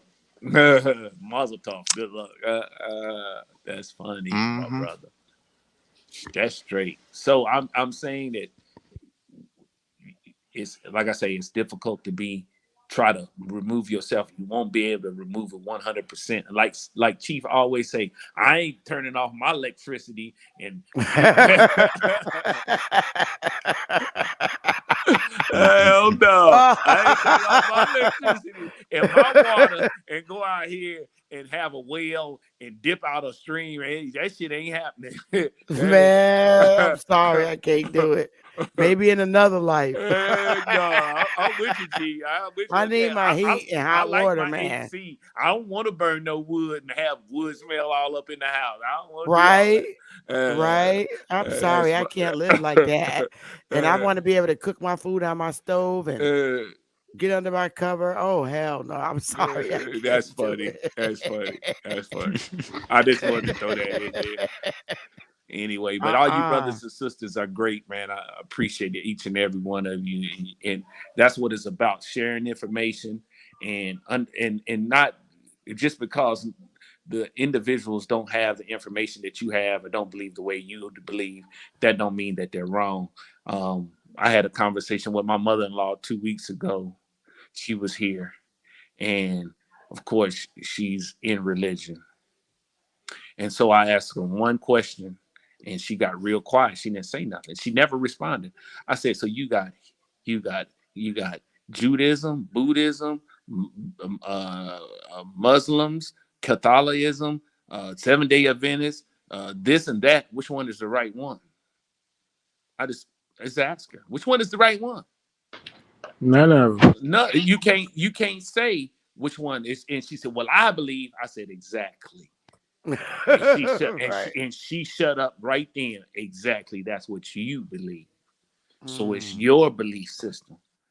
But the whole thing is, somebody was saying that I was driving. I heard something, I'm a god or you a god. Well, if you understand what the word God means, God is German for the word God. God came from the word Gott, Gott, and that's German. Talk your stuff. Right. Yeah. So when you use it, I'm a god, you're really not a god. You create. You see what I'm saying? It's a play of words. Understanding the vocabulary and the language that you speak is what controls you. Controls your reality. So the reality that you create is the words that you speak. The reality that you create is the energy. Whether it's positive or negative energy, is what you create. That's that quantum physics that they trying to give a big make it seem difficult. But all it is you control yourself, you control your environment and your reality. And how you speak and how you think is what comes to pass. Facts. Self-fulfilling prophecy. Yep. Yes, sir. And so no matter what science it says, is that energy that you possess. I learned this. Your heart, they call it AV and SV. Your AV is the electrical energy, maybe it may be SV.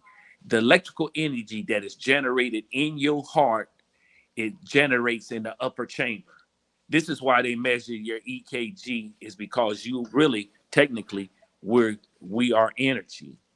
Your heart generates the electricity that your body creates. It creates that aura around you that you can't see with your natural eye. No, that's a fact, and it goes back to your soul. Really, ain't even inside of you. No, it's the ground. No. It's the Wait a ground. minute. What? It's in the ground. What? No. Get out of here. No. Yep. What do you think grounding is, Sister Bethy? Yep. It goes deep. The soul is what they see when they say you got a good aura. I can see your aura. That's your soul that's shining through you once you the light shining through your prism. Yeah. Your Taurus field. That's that force field. That's that energy that your body that you project outside your body that you can't see with your man. This shit goes deep. Your Schwarzer. What you think is what you are. Whether you want to say it's biblical or natural law, whatever way you want to call it, that's what you are. That's what they mean. My bad. They mean when they say you are what you eat. They ain't talking about physically. They talking about what you mentally eat. Your food. That's it. That's it, Oh, man. snap. But I want to say what on piggyback on AP. The Ra is the breath. Am I on that? Am I saying the right thing? The roar, the Ra, the breath. The breath is the Ra. That's the breath of the Creator, the Ra. You were on point. You were on point. And with the God thing, it's even deeper too. It's also gut or gut and Goda. Yeah.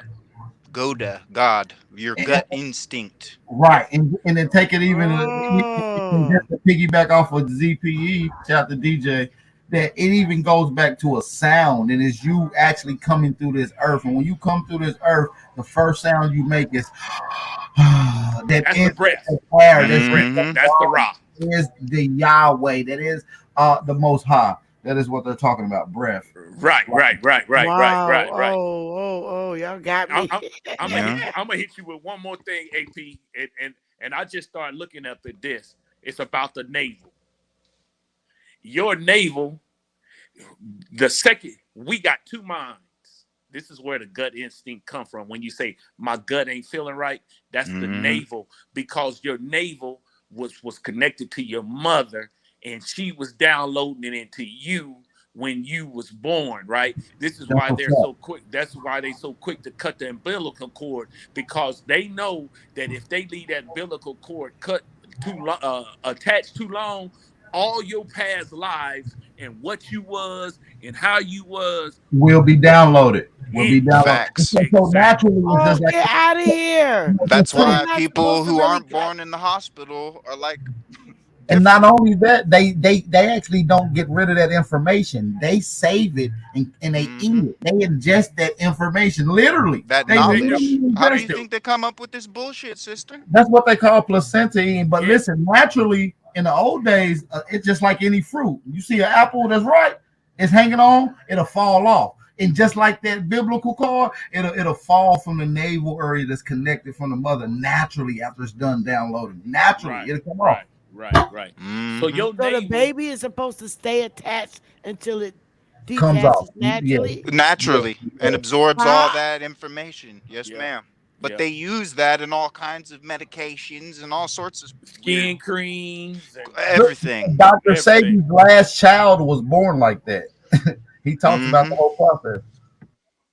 Bless up, AP.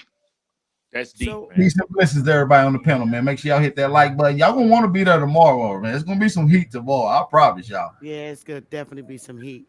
Hey, Ab. Oh wait, y'all got me messed up with the biblical cord. So the baby's really supposed to sleep in the bed with the mother until that on the matre. Yes. until it falls off. And we're three mothers, 3 generations. The one in the middle being born, giving birth. Get what I'm saying? Yep. The mother and the grandmother helping deliver. Yep. Matrone. Yep. We are of our mothers, and our mothers is the women is the vessel. See, you just don't understand, boy. Listen, you don't understand what religion has taken from us. The power that our mothers, motherlands, mother cultures, mother tongues. Exactly. Without the mother, there would be no future. They literally give birth to the future. That's literal. You can't get no more literal than being a creator than that. You create the future. Women. That's it. Period. Blank. Period. No discussion. Nope, not at all. So That's the power. It is what it is. Oh, Ab, y'all gonna have to do a segment on that, because I this is the first time I've ever heard that, and it makes sense, and I've never heard of that before.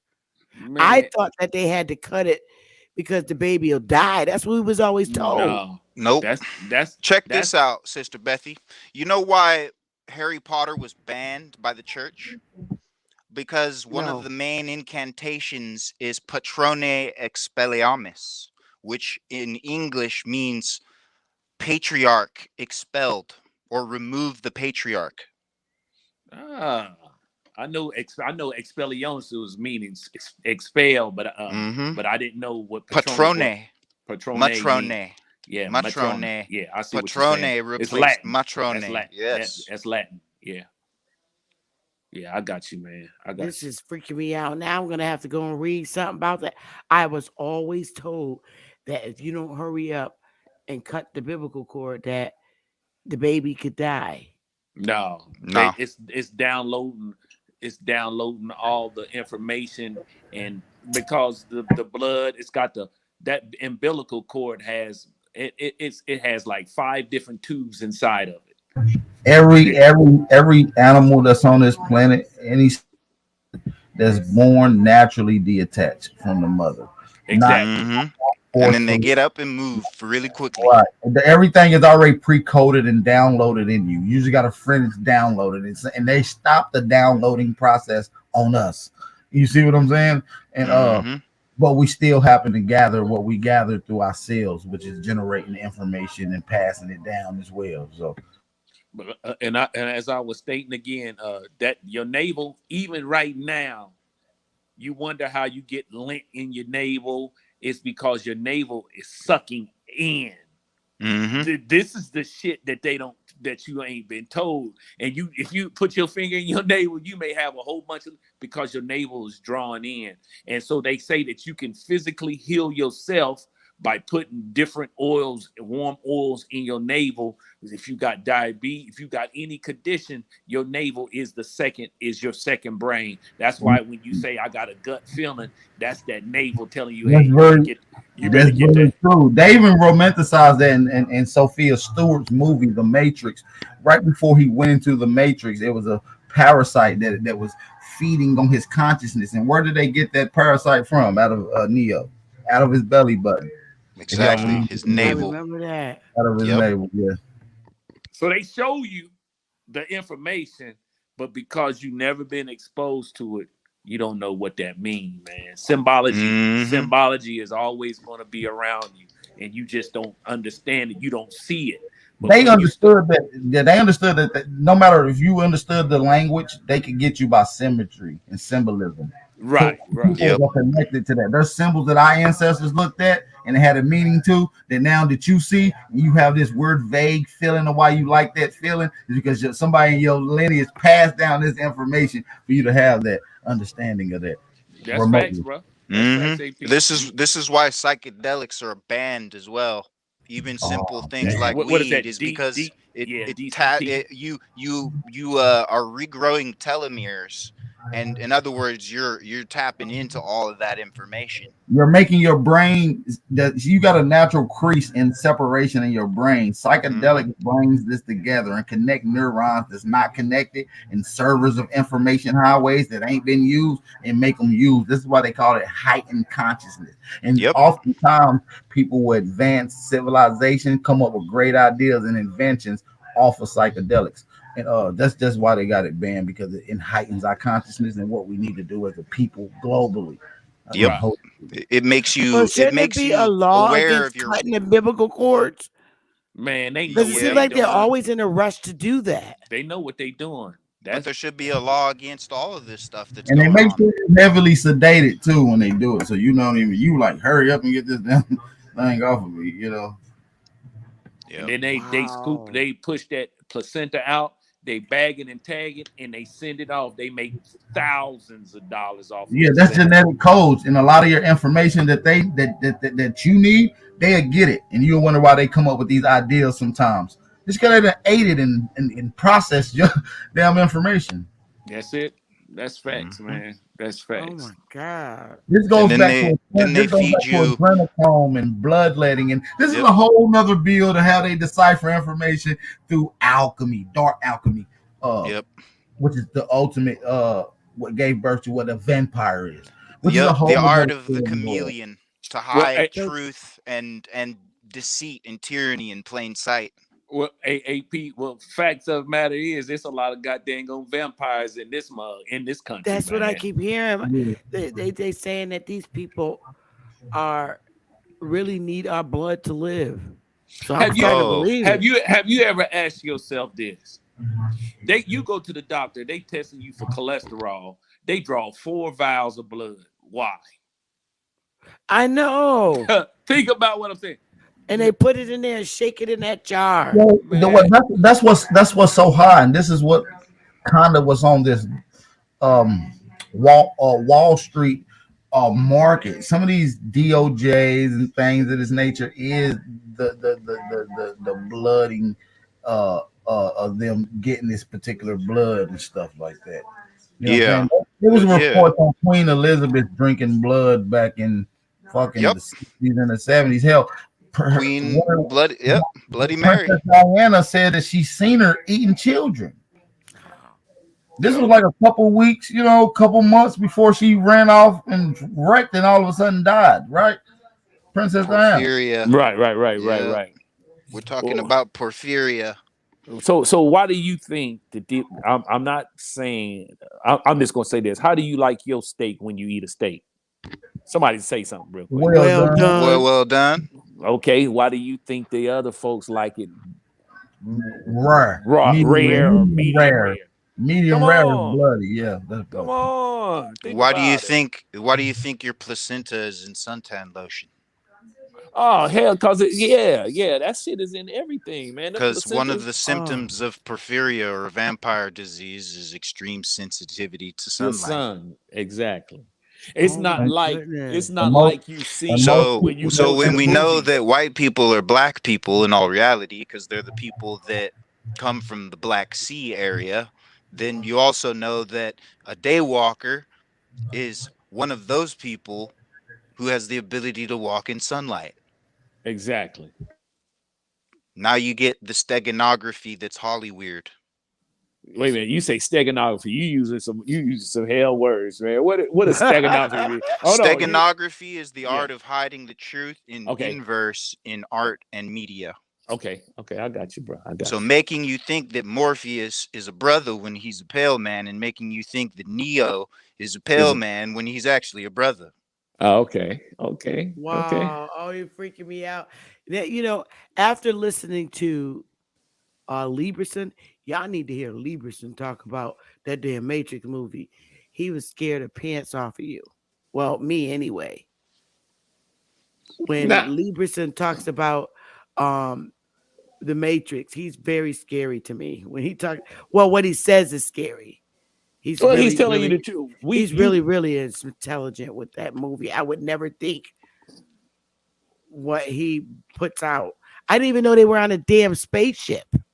Well, if you knew the layout, which is it's an Aboriginal woman from America who wrote that movie, Yeah, and and they took all her money.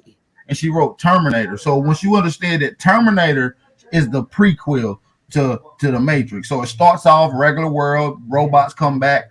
Fast forward, robots then took over the whole world in the Matrix, and this is all the same story. The Matrix is the end story to how it turned out with the Terminator. It first started with Terminator. Wow, yep. Exactly. Now you think about it, yeah. Now flip. You're right. Now flip. Knowing about steganography, flip the script and make everybody pale dark and everybody dark pale in your mind. Now analyze the story. Wait. Say that again.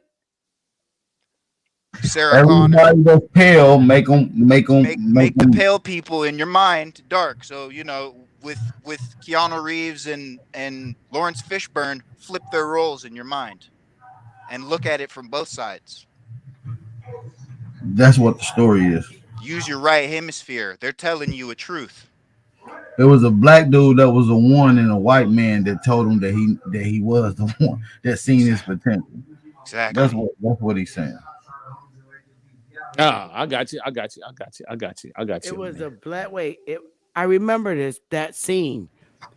All right, Morpheus is really white. And Neo is really the black guy. Exactly. Oh my God. Stop pretending to hit me and hit me. See, you couldn't see it because there was no clear connection to the ear when listening to it. And then when you look at Lawrence Fishburne glasses, there's literally no connection between the ear. It's just a bunch of glasses floating on his eyes. Mm-hmm. Like a unibrow. There's a bunch of what floating on his eyes? Oh, I gotta go watch the damn movie again. His glasses have no earpieces. They float. No, they're on the nose, like they have no connection to the ear. Yeah, they didn't have no oh my earpiece. God. Y'all smoke and see too much. See, they tell you that it's because he broke his glasses if you read into it. But if you look at it from a different perspective, you could see how the actor may have actually come up with that as a form of his method acting in that role. He might have snapped the arms off and done it on purpose. And a lot of people don't know that those Neo, glasses are famous now. And Neo is the son, is the child of Sarah Connors. That's Sarah Connors' child. If you look it up, that's the same. That's their grandchild. Excuse me. Waking up in the Matrix. Neo. I gotta watch it all again, but I'm not gonna catch everything that. I mean, all these old shows and cartoons had drop in it. I mean, from the Flintstones to the Jetsons. Every last one of them. Flintstones to the Jetsons actually is the same shit, and it's talking about a cataclysm and how they lived in the sky post cataclysm, and then a reset happened, which sent them into the Stone Age, which is when you get them in the, which is a whole different breakdown. I'll break that down. I might start doing breakdowns on these shows and shit. You need to, because I'm gonna be there to watch this. I'm freaking out. Oh my God. Yeah, there's a lot. You got to stop the biblical looking at chord is really freaking me out when y'all saying it's they stopped the download. That's a fact.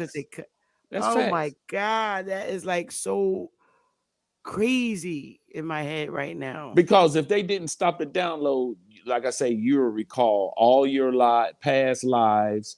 You will be what they call a superhuman. Yeah, superhuman, a Merkaba, full potential, 100% of your brain, not 10% of your brain that you use. 100%. 100% of your brain. That's why when them women be giving births in their houses, and they find out that they didn't have it, and they come to take the child because they know that they've allowed that placenta to break to fall off naturally. Yeah, them kids walk around. What is their excuse to tell them? What lie do they tell them?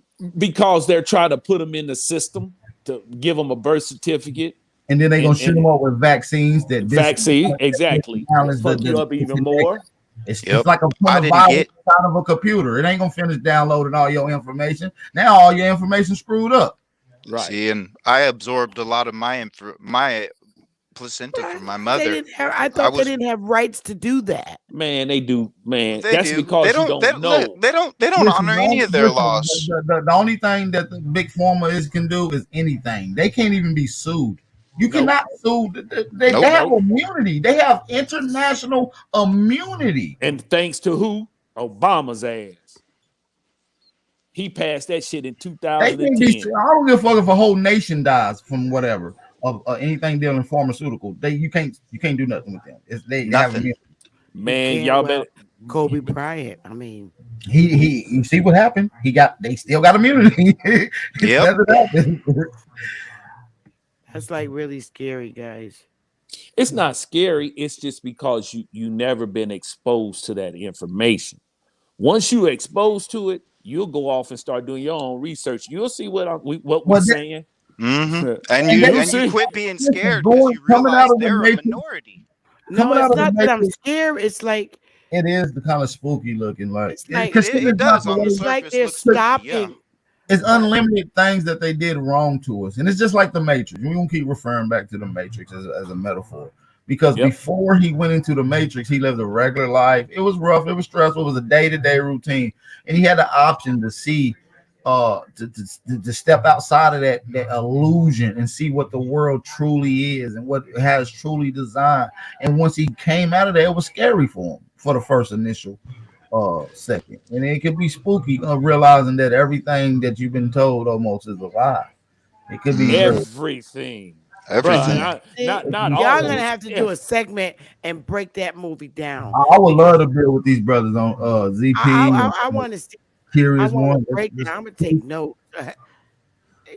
I would never think that. I just watched the movie because it was good and they did the karate and all of that, but I never seen what y'all are telling, which freaking me out. Now I thought it was pretty weird.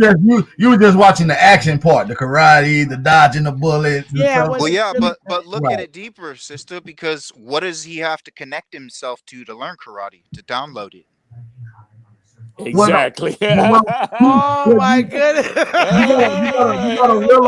gotta realize who was the oracle. The oracle plays a higher position of consciousness to Neo, and the oracle is a elderly Aboriginal woman, a sweet Aboriginal woman with the wisdom that Neo needed to take him to the next level. He never had that. So until you talking about that lady whose house he went over and stuff happened and like something dropped. That's the Furley godparent. The one that said that has the plaque above her door that says "Temel Doske," know thyself. Right, know thyself. That's what all them other children was there for. The path to know thyself. That's the most powerful thing that you can have on this planet, is the understanding and the knowledge of self.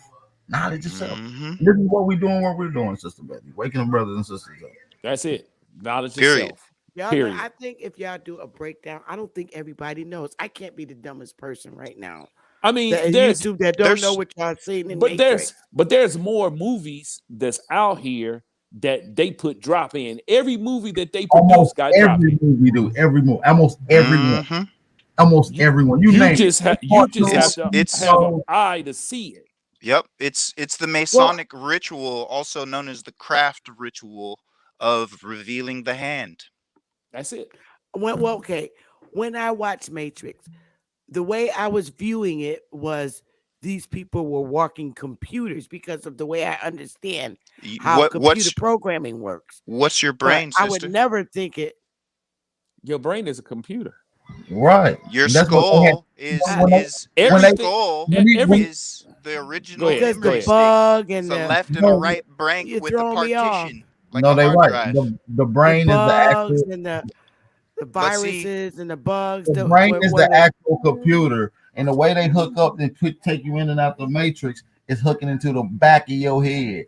You feel me? Between the left and the right hemisphere. The virus is the indoctrination process that you get eluded with. It's the illusion. You in the fake world. This is the indoctrination process. It can take control of you. And you can never. But they're saying that this is the fake world that we're in. Is that exactly? But that's why I was saying the reality that you speak and the reality that you speak on yourself is your reality. Exactly. When you no longer speak lies, your life is truth. That's it. Once you understand that, what you speak and what energy, because your words have power, it has energy. That's all it's about. It's speaking the words that you speak. That's why when sometimes I be talking to you, I said, don't say that. You remember, you know what I'm saying, Chief? Yeah. I tell you all the time, don't say that. When I talk to you private, I don't say that. That's not. Yeah, you do. It's a reason why I say it, because I understand the vocabulary. I understand the language is the curse. I understand that the energy that we speak is the curse. You overstand it and understand it. Understand it and overstand it. That's facts. I understand. Like I say, Ab, you're gonna have to do a bill, man. You better call YouTube. I mean, they got to get your channel back on, man. That's messed up. That thing. I want a breakdown of AP. Yeah, he's just making too much sense. He makes too much sense. I want a breakdown of. Y'all can only do one movie at a time because I can't do all the movies consolidated. Can you just do Matrix? Well, some of these movies go in together and we don't understand it, right? Sometimes we don't quite understand it until the layout. I would have never thought that it is after Terminator, because that was my movie. It's a movie that came out years ago, right? With Bruce Willis in it. Total Recall was my movie. I used to love that movie. And Bruce Willis had like powers in his movie. Like he could touch you and he'd know everything that you did bad or some shit like that, right? And he was like this. And it had Samuel L. Jackson. Y'all seen that movie? You know what I'm talking about? Bruce Willis, Samuel L. Jackson. Yeah, Samuel L. Jackson, Mr. Glass. Mr. Glass, right? So a movie came out years later, right? And it was called Split, right? It was about a guy with 27 different personalities. I don't know if y'all seen that movie. It's called Split. Yeah, right? I saw that. That shit was wild. That is the prequel. That is the prequel to the movie with Bruce Willis and Samuel L. Jackson, which is crazy, right? And they break it down in Split 2, right? And they talk about it. So yeah, it's called Unbreakable. Yeah, that's what it's called, Unbreakable. It's a good ass movie. But yeah, so it shows that a lot of these movies, even from distance of time, they connect, they interconnect. A lot of these movies interconnect. Well, I can tell you another movie that I don't understand, and I never did. I just thought it was funny. The movie with Chris Tucker, and when he had those Fifth Element. What's up, baby boy? Yeah, I just never understand. I just thought it was funny, but I didn't understand the purpose of them making that movie. I'm keeping it real.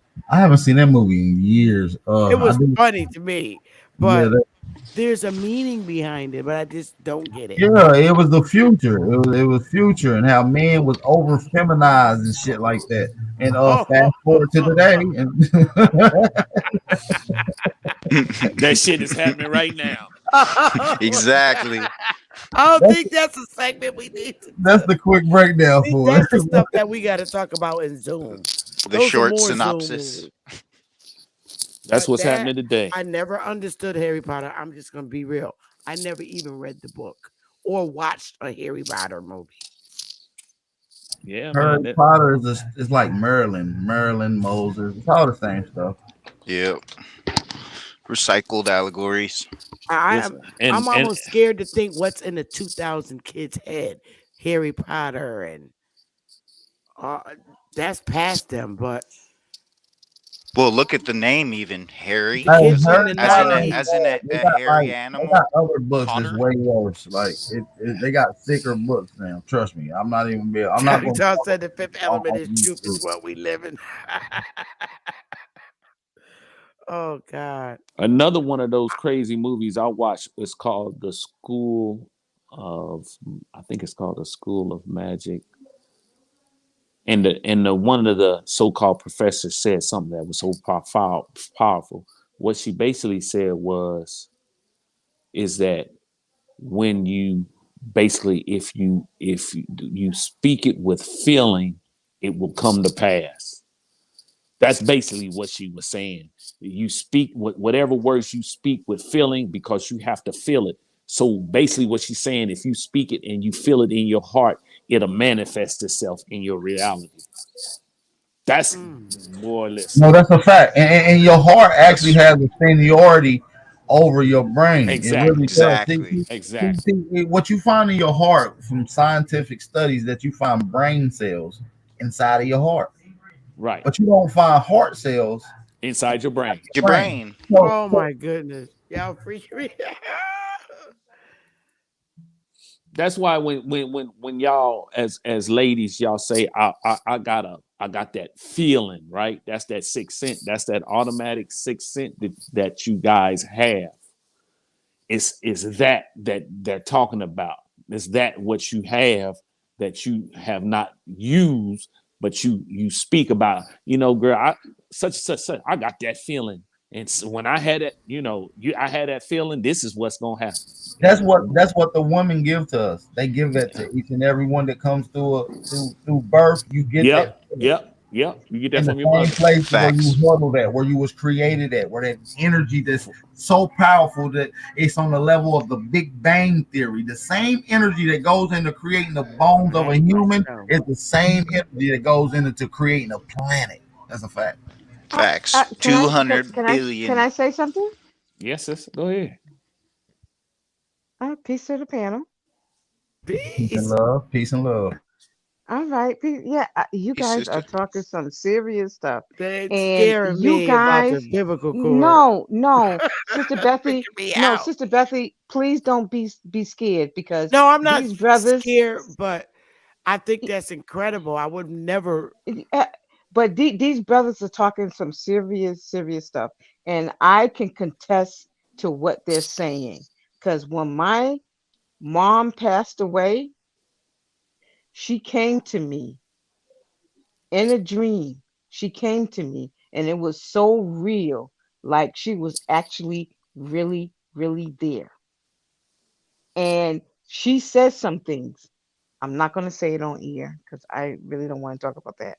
But I have seen, and I have a sixth sense because I've seen what they call, these uh, people that has passed on to another life, and I've seen them on Earth. I've seen them, but they look at us as being crazy. So I understand what these brothers are talking about, and there's nothing that they're saying is not saying that what they're saying is not true. It is true. Oh, I'm not Trust me saying when it's I not tell you. true. It's just that I would have never come up with that thought that they do rush to cut the umbilical cord. They rush.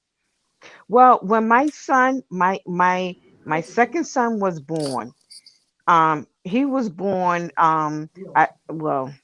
I made sure he went to a different hospital, and his hospital was basically Asian, and they have a different type of thing how they do things. And when he was born, the umbilical cord was still attached. They took him and put him right on my chest. I mean, I'm in pain. I mean, really. And he's crying, and they just left him there for a I mean, they left him there for a minute. I don't know how many seconds or whatever, but they left him there for a minute before, they took him. But yes, they did cut the umbilical cord, but it was a while before they cut it. And then my husband was, making sure he go with them and making sure that he don't get this type of vaccine, he don't get shot up with this or whatever. But Yep. this stuff is serious. What these brothers are talking about is serious. I would love to hear a lecture on this type of stuff because Well, this Yeah, I is want to hear real. some more about that Matrix if movie. that's what y'all want I, to do, I believe we can get with the brothers and just have a casual conversation like we is now. No limitations, and just go down the rabbit hole of decoding the indoctrination insertions that they then gave us. A lot of this shit is artificial inserts, and That's we it. and then we have been regurgitated and then handed down artificial stuff, and we think it's real. That's all. That's all. That's Like the word karma being a dogma, but really meaning Merkaba, Merkaba. and damn. Merkaba being a city, a place where Hellenism, Jainism, and Hellenism, Hindu or Muslim tradition, and Buddhist tradition all come from. Wow, that's deep. Hey, Ab, do you have a Zoom account? I don't know if I got an account, but I do. I just download it and get on the links when I get it. I don't think I got an account though. Oh, because shit. What I need about to. next Well, Friday? I Why don't never you do really this in operate on. Zoom? I never really operate on Zoom, but I noticed that a lot of people are transitioning to that. So Yeah, why don't I mean, I can make you a co-host. Why don't you do it unless you get a Zoom account and I'll make invite one people? tomorrow. I'll make one tomorrow morning if I remember. So if I don't, just text me in the morning. And that means everybody in your chat room could come into your Zoom and man, do a breakdown next week. Why don't y'all do a breakdown next Friday of the Matrix? I don't under that means I don't understand I the think movie. that'll be dope. I think that'll be dope. I think Yeah, that'll That'll we be. be can just dope. we can like We Ab just said. did. Go ahead. Yeah, we can just have a casual conversation. That's all it is. Yeah, It's no just charge because you won't it's get just yeah. It's just that I go to movies. I still go to movies, and I look at and I can tell the drop. I can tell. I can see it now The whole because scheme, right? my mind is tuned to it now. Instead Right. of Yep, going there for entertainment, I go in it's there like, predictable. yeah. I said, oh, Yeah. there's some drop. My wife don't understand why I say what I say. I said, but she sees it one way and I see it another way. And normally I see it. I see the drop before anything. You Yes, know. to Yeah. predict the drop. They do Yeah. it in the movies as they do it in the form of in movies. They do layers of it. So they'll do predictive foreshadowing, right? So you're trying Mm-hmm. to the plot, and then they throw Easter eggs. Foreshadow Easter egg drops. That's behind the scenes stuff. And a lot And of movies. I'll tell you who do it real good. The guy Key and Peele, Jordan Peele. Uh, he does real good with those drops in movies. And it's a lot of symbology in them. Lot Oh, bro, when you sit back and watch, and when they pan the camera in and camera out, and they focus on the point, they showing you the symbology in the movie. yep. right. You just like, oh, okay, that's just that, but it's really they showing you the symbology to see if you pick it up. You know what I mean? That's Yep. what It's I on. see. It's a double entendre at the minimum. Yeah.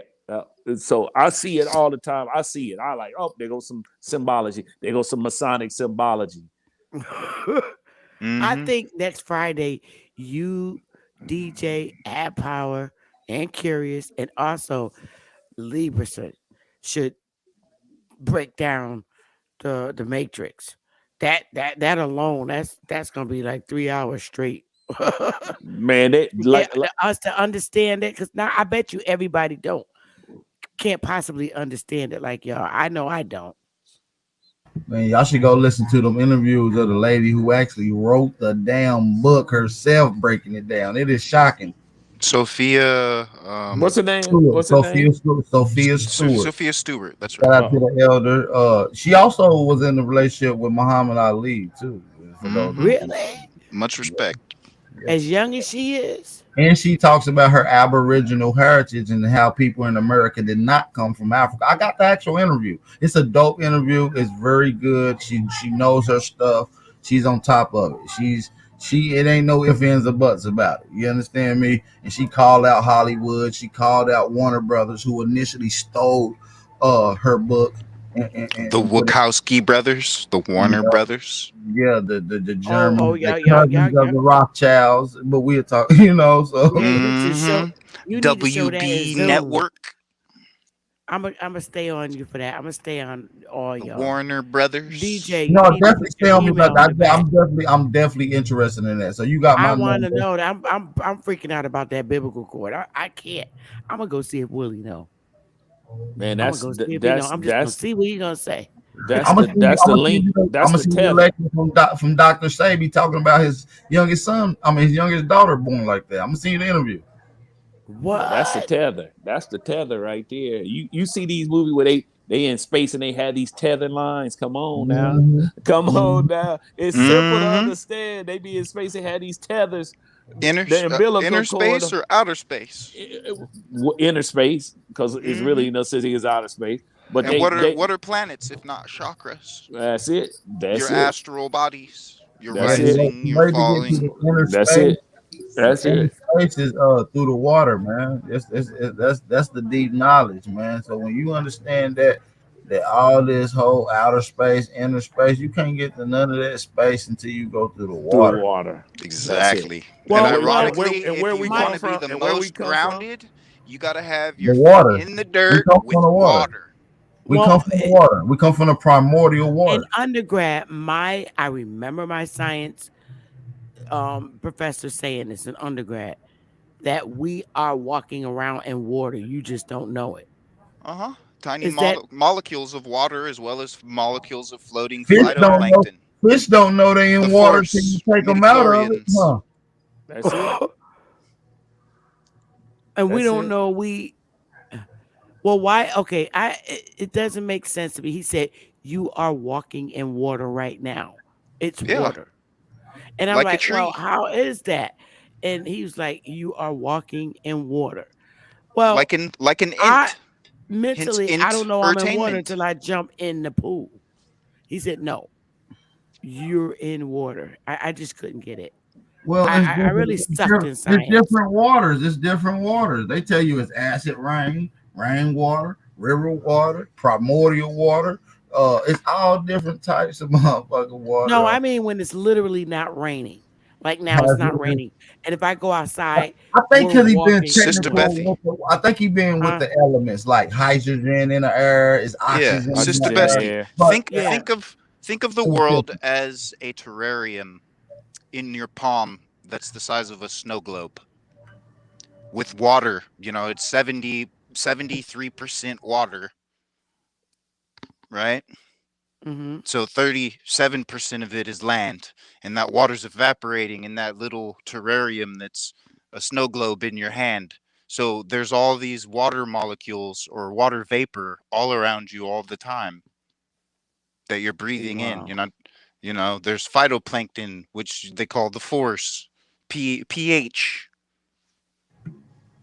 phi, alpha, phi, pi, Which sigma. explains why we have a mist every morning.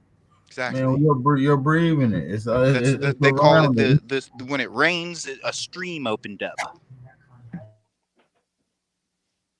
It's the same Wow. thing. It's levels to the thickness of it. It's vibrating at different frequencies. That's all that is.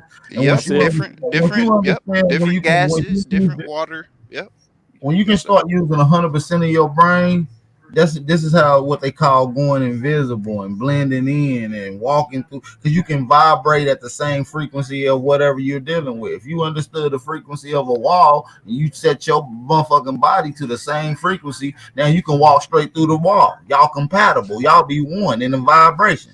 That's how that works. That's how it works. Yep. Mm. You know, I always thought of this. I was like, okay. And I said this to Brother Sanchez. It freaks him out every time. I said, Brother Sanchez, okay.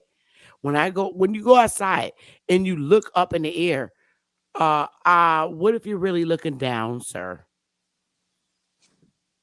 How do you know you're not looking down? You That think you're part. looking up, but you're really looking down. He said, all right, God damn it. Sister Betsy. Well, yeah, especially if I you was know that saying when you go everything you outside, you could see be is looking upside down. down. You just think you're looking up, but you're really looking down. You think you're looking up at the sky, but you're really looking down at the sky. So that has to be, that deals with the with the directions that we've been given. And like the brother Right. was insinuating to early just a second ago, everything is always the opposite. So when you think north, south, east, and west, you're really saying north, south, north, west, and east. And that's facts. Mm-hmm. You can look at this on maps dealing with terrain, right? So, for instance, I'm from Tennessee, and I should take trips to Detroit, Ohio all the time. And what I understood is that when you go from Tennessee, which is more southern in region compared to Chicago, Detroit, and those areas, you're going down in elevation. You understand what I'm saying? So the farther north you go from Tennessee, headed north, you're going down in elevation. Right. Tennessee Yes, is sir. higher than Detroit does terrain. So why are they explaining all this shit backwards to us to confuse us or keep us? The Mercator map. That's all that stuff boils down to. Is that called? It's called the Mercator. And think about it. If heat really rises, that means it should be hot up north. Exactly. Mountains. Why are the mountains cool? And they're way up high. They're not hot. Yeah, that's true. That's deep right there. I can't put my Only head on that volcanoes one. No. are. Yep, only volcanoes. I ain't gonna even go there. Yeah, you have me messed up. You know, if you think of the earth like your mother. You know, she's trying to get me. I ain't got time for that. My mom. I ain't fooling with her. I ain't fooling with you. I ain't fooling with you in that one. No, I know. Listen, this is what happened when you go to Brother Sanchez channel and sit there religiously and watch him. You start to think. You start to. Shit, that nigga gave me my third eye. That's why I love Brother Sanchez. I'm sorry. But he gave me I think he gave me more than a third eye. I get off that dude channel, I'm like, oh my God, I'm lost now again. All over again. That's funny. So, all right. We've been out here for a minute. Peace. I'm going to get in touch with you, brothers. DJ, please send me your email because I really, really want AdPower to break down that damn matrix. I'm freaking dope. I think we got it, man. about that damn biblical cord. Yes, ma'am. Yeah, I'll drop my email in the back chat. Oh, yeah, man. Nice. Before we go, man, make sure y'all go get them tickets, man. It's in the description box.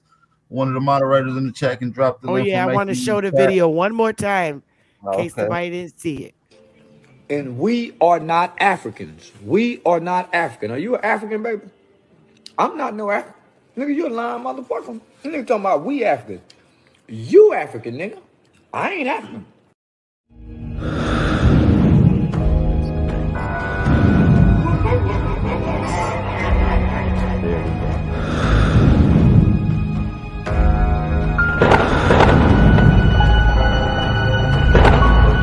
For this particular event, so you heard it here.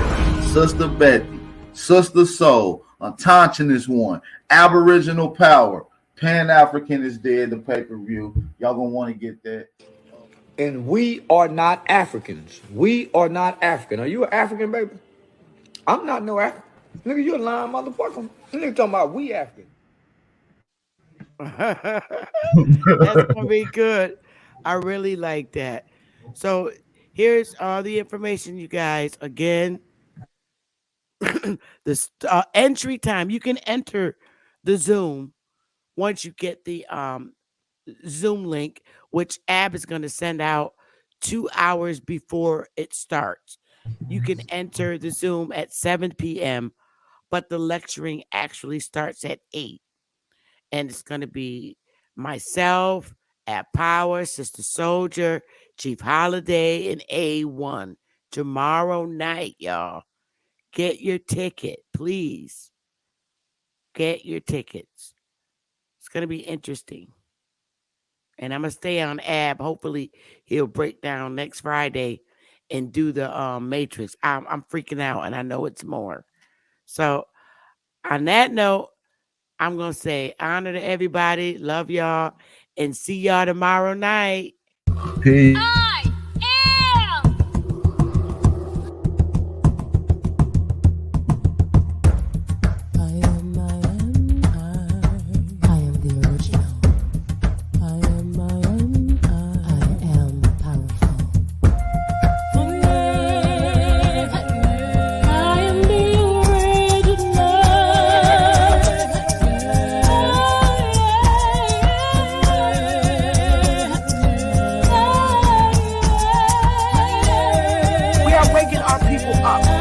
Them know that we are the American indigenous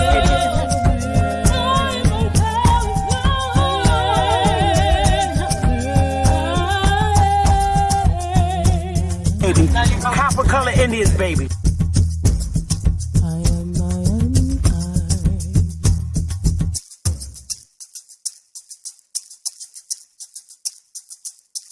A real Indian, American Indian, is me, not from Africa.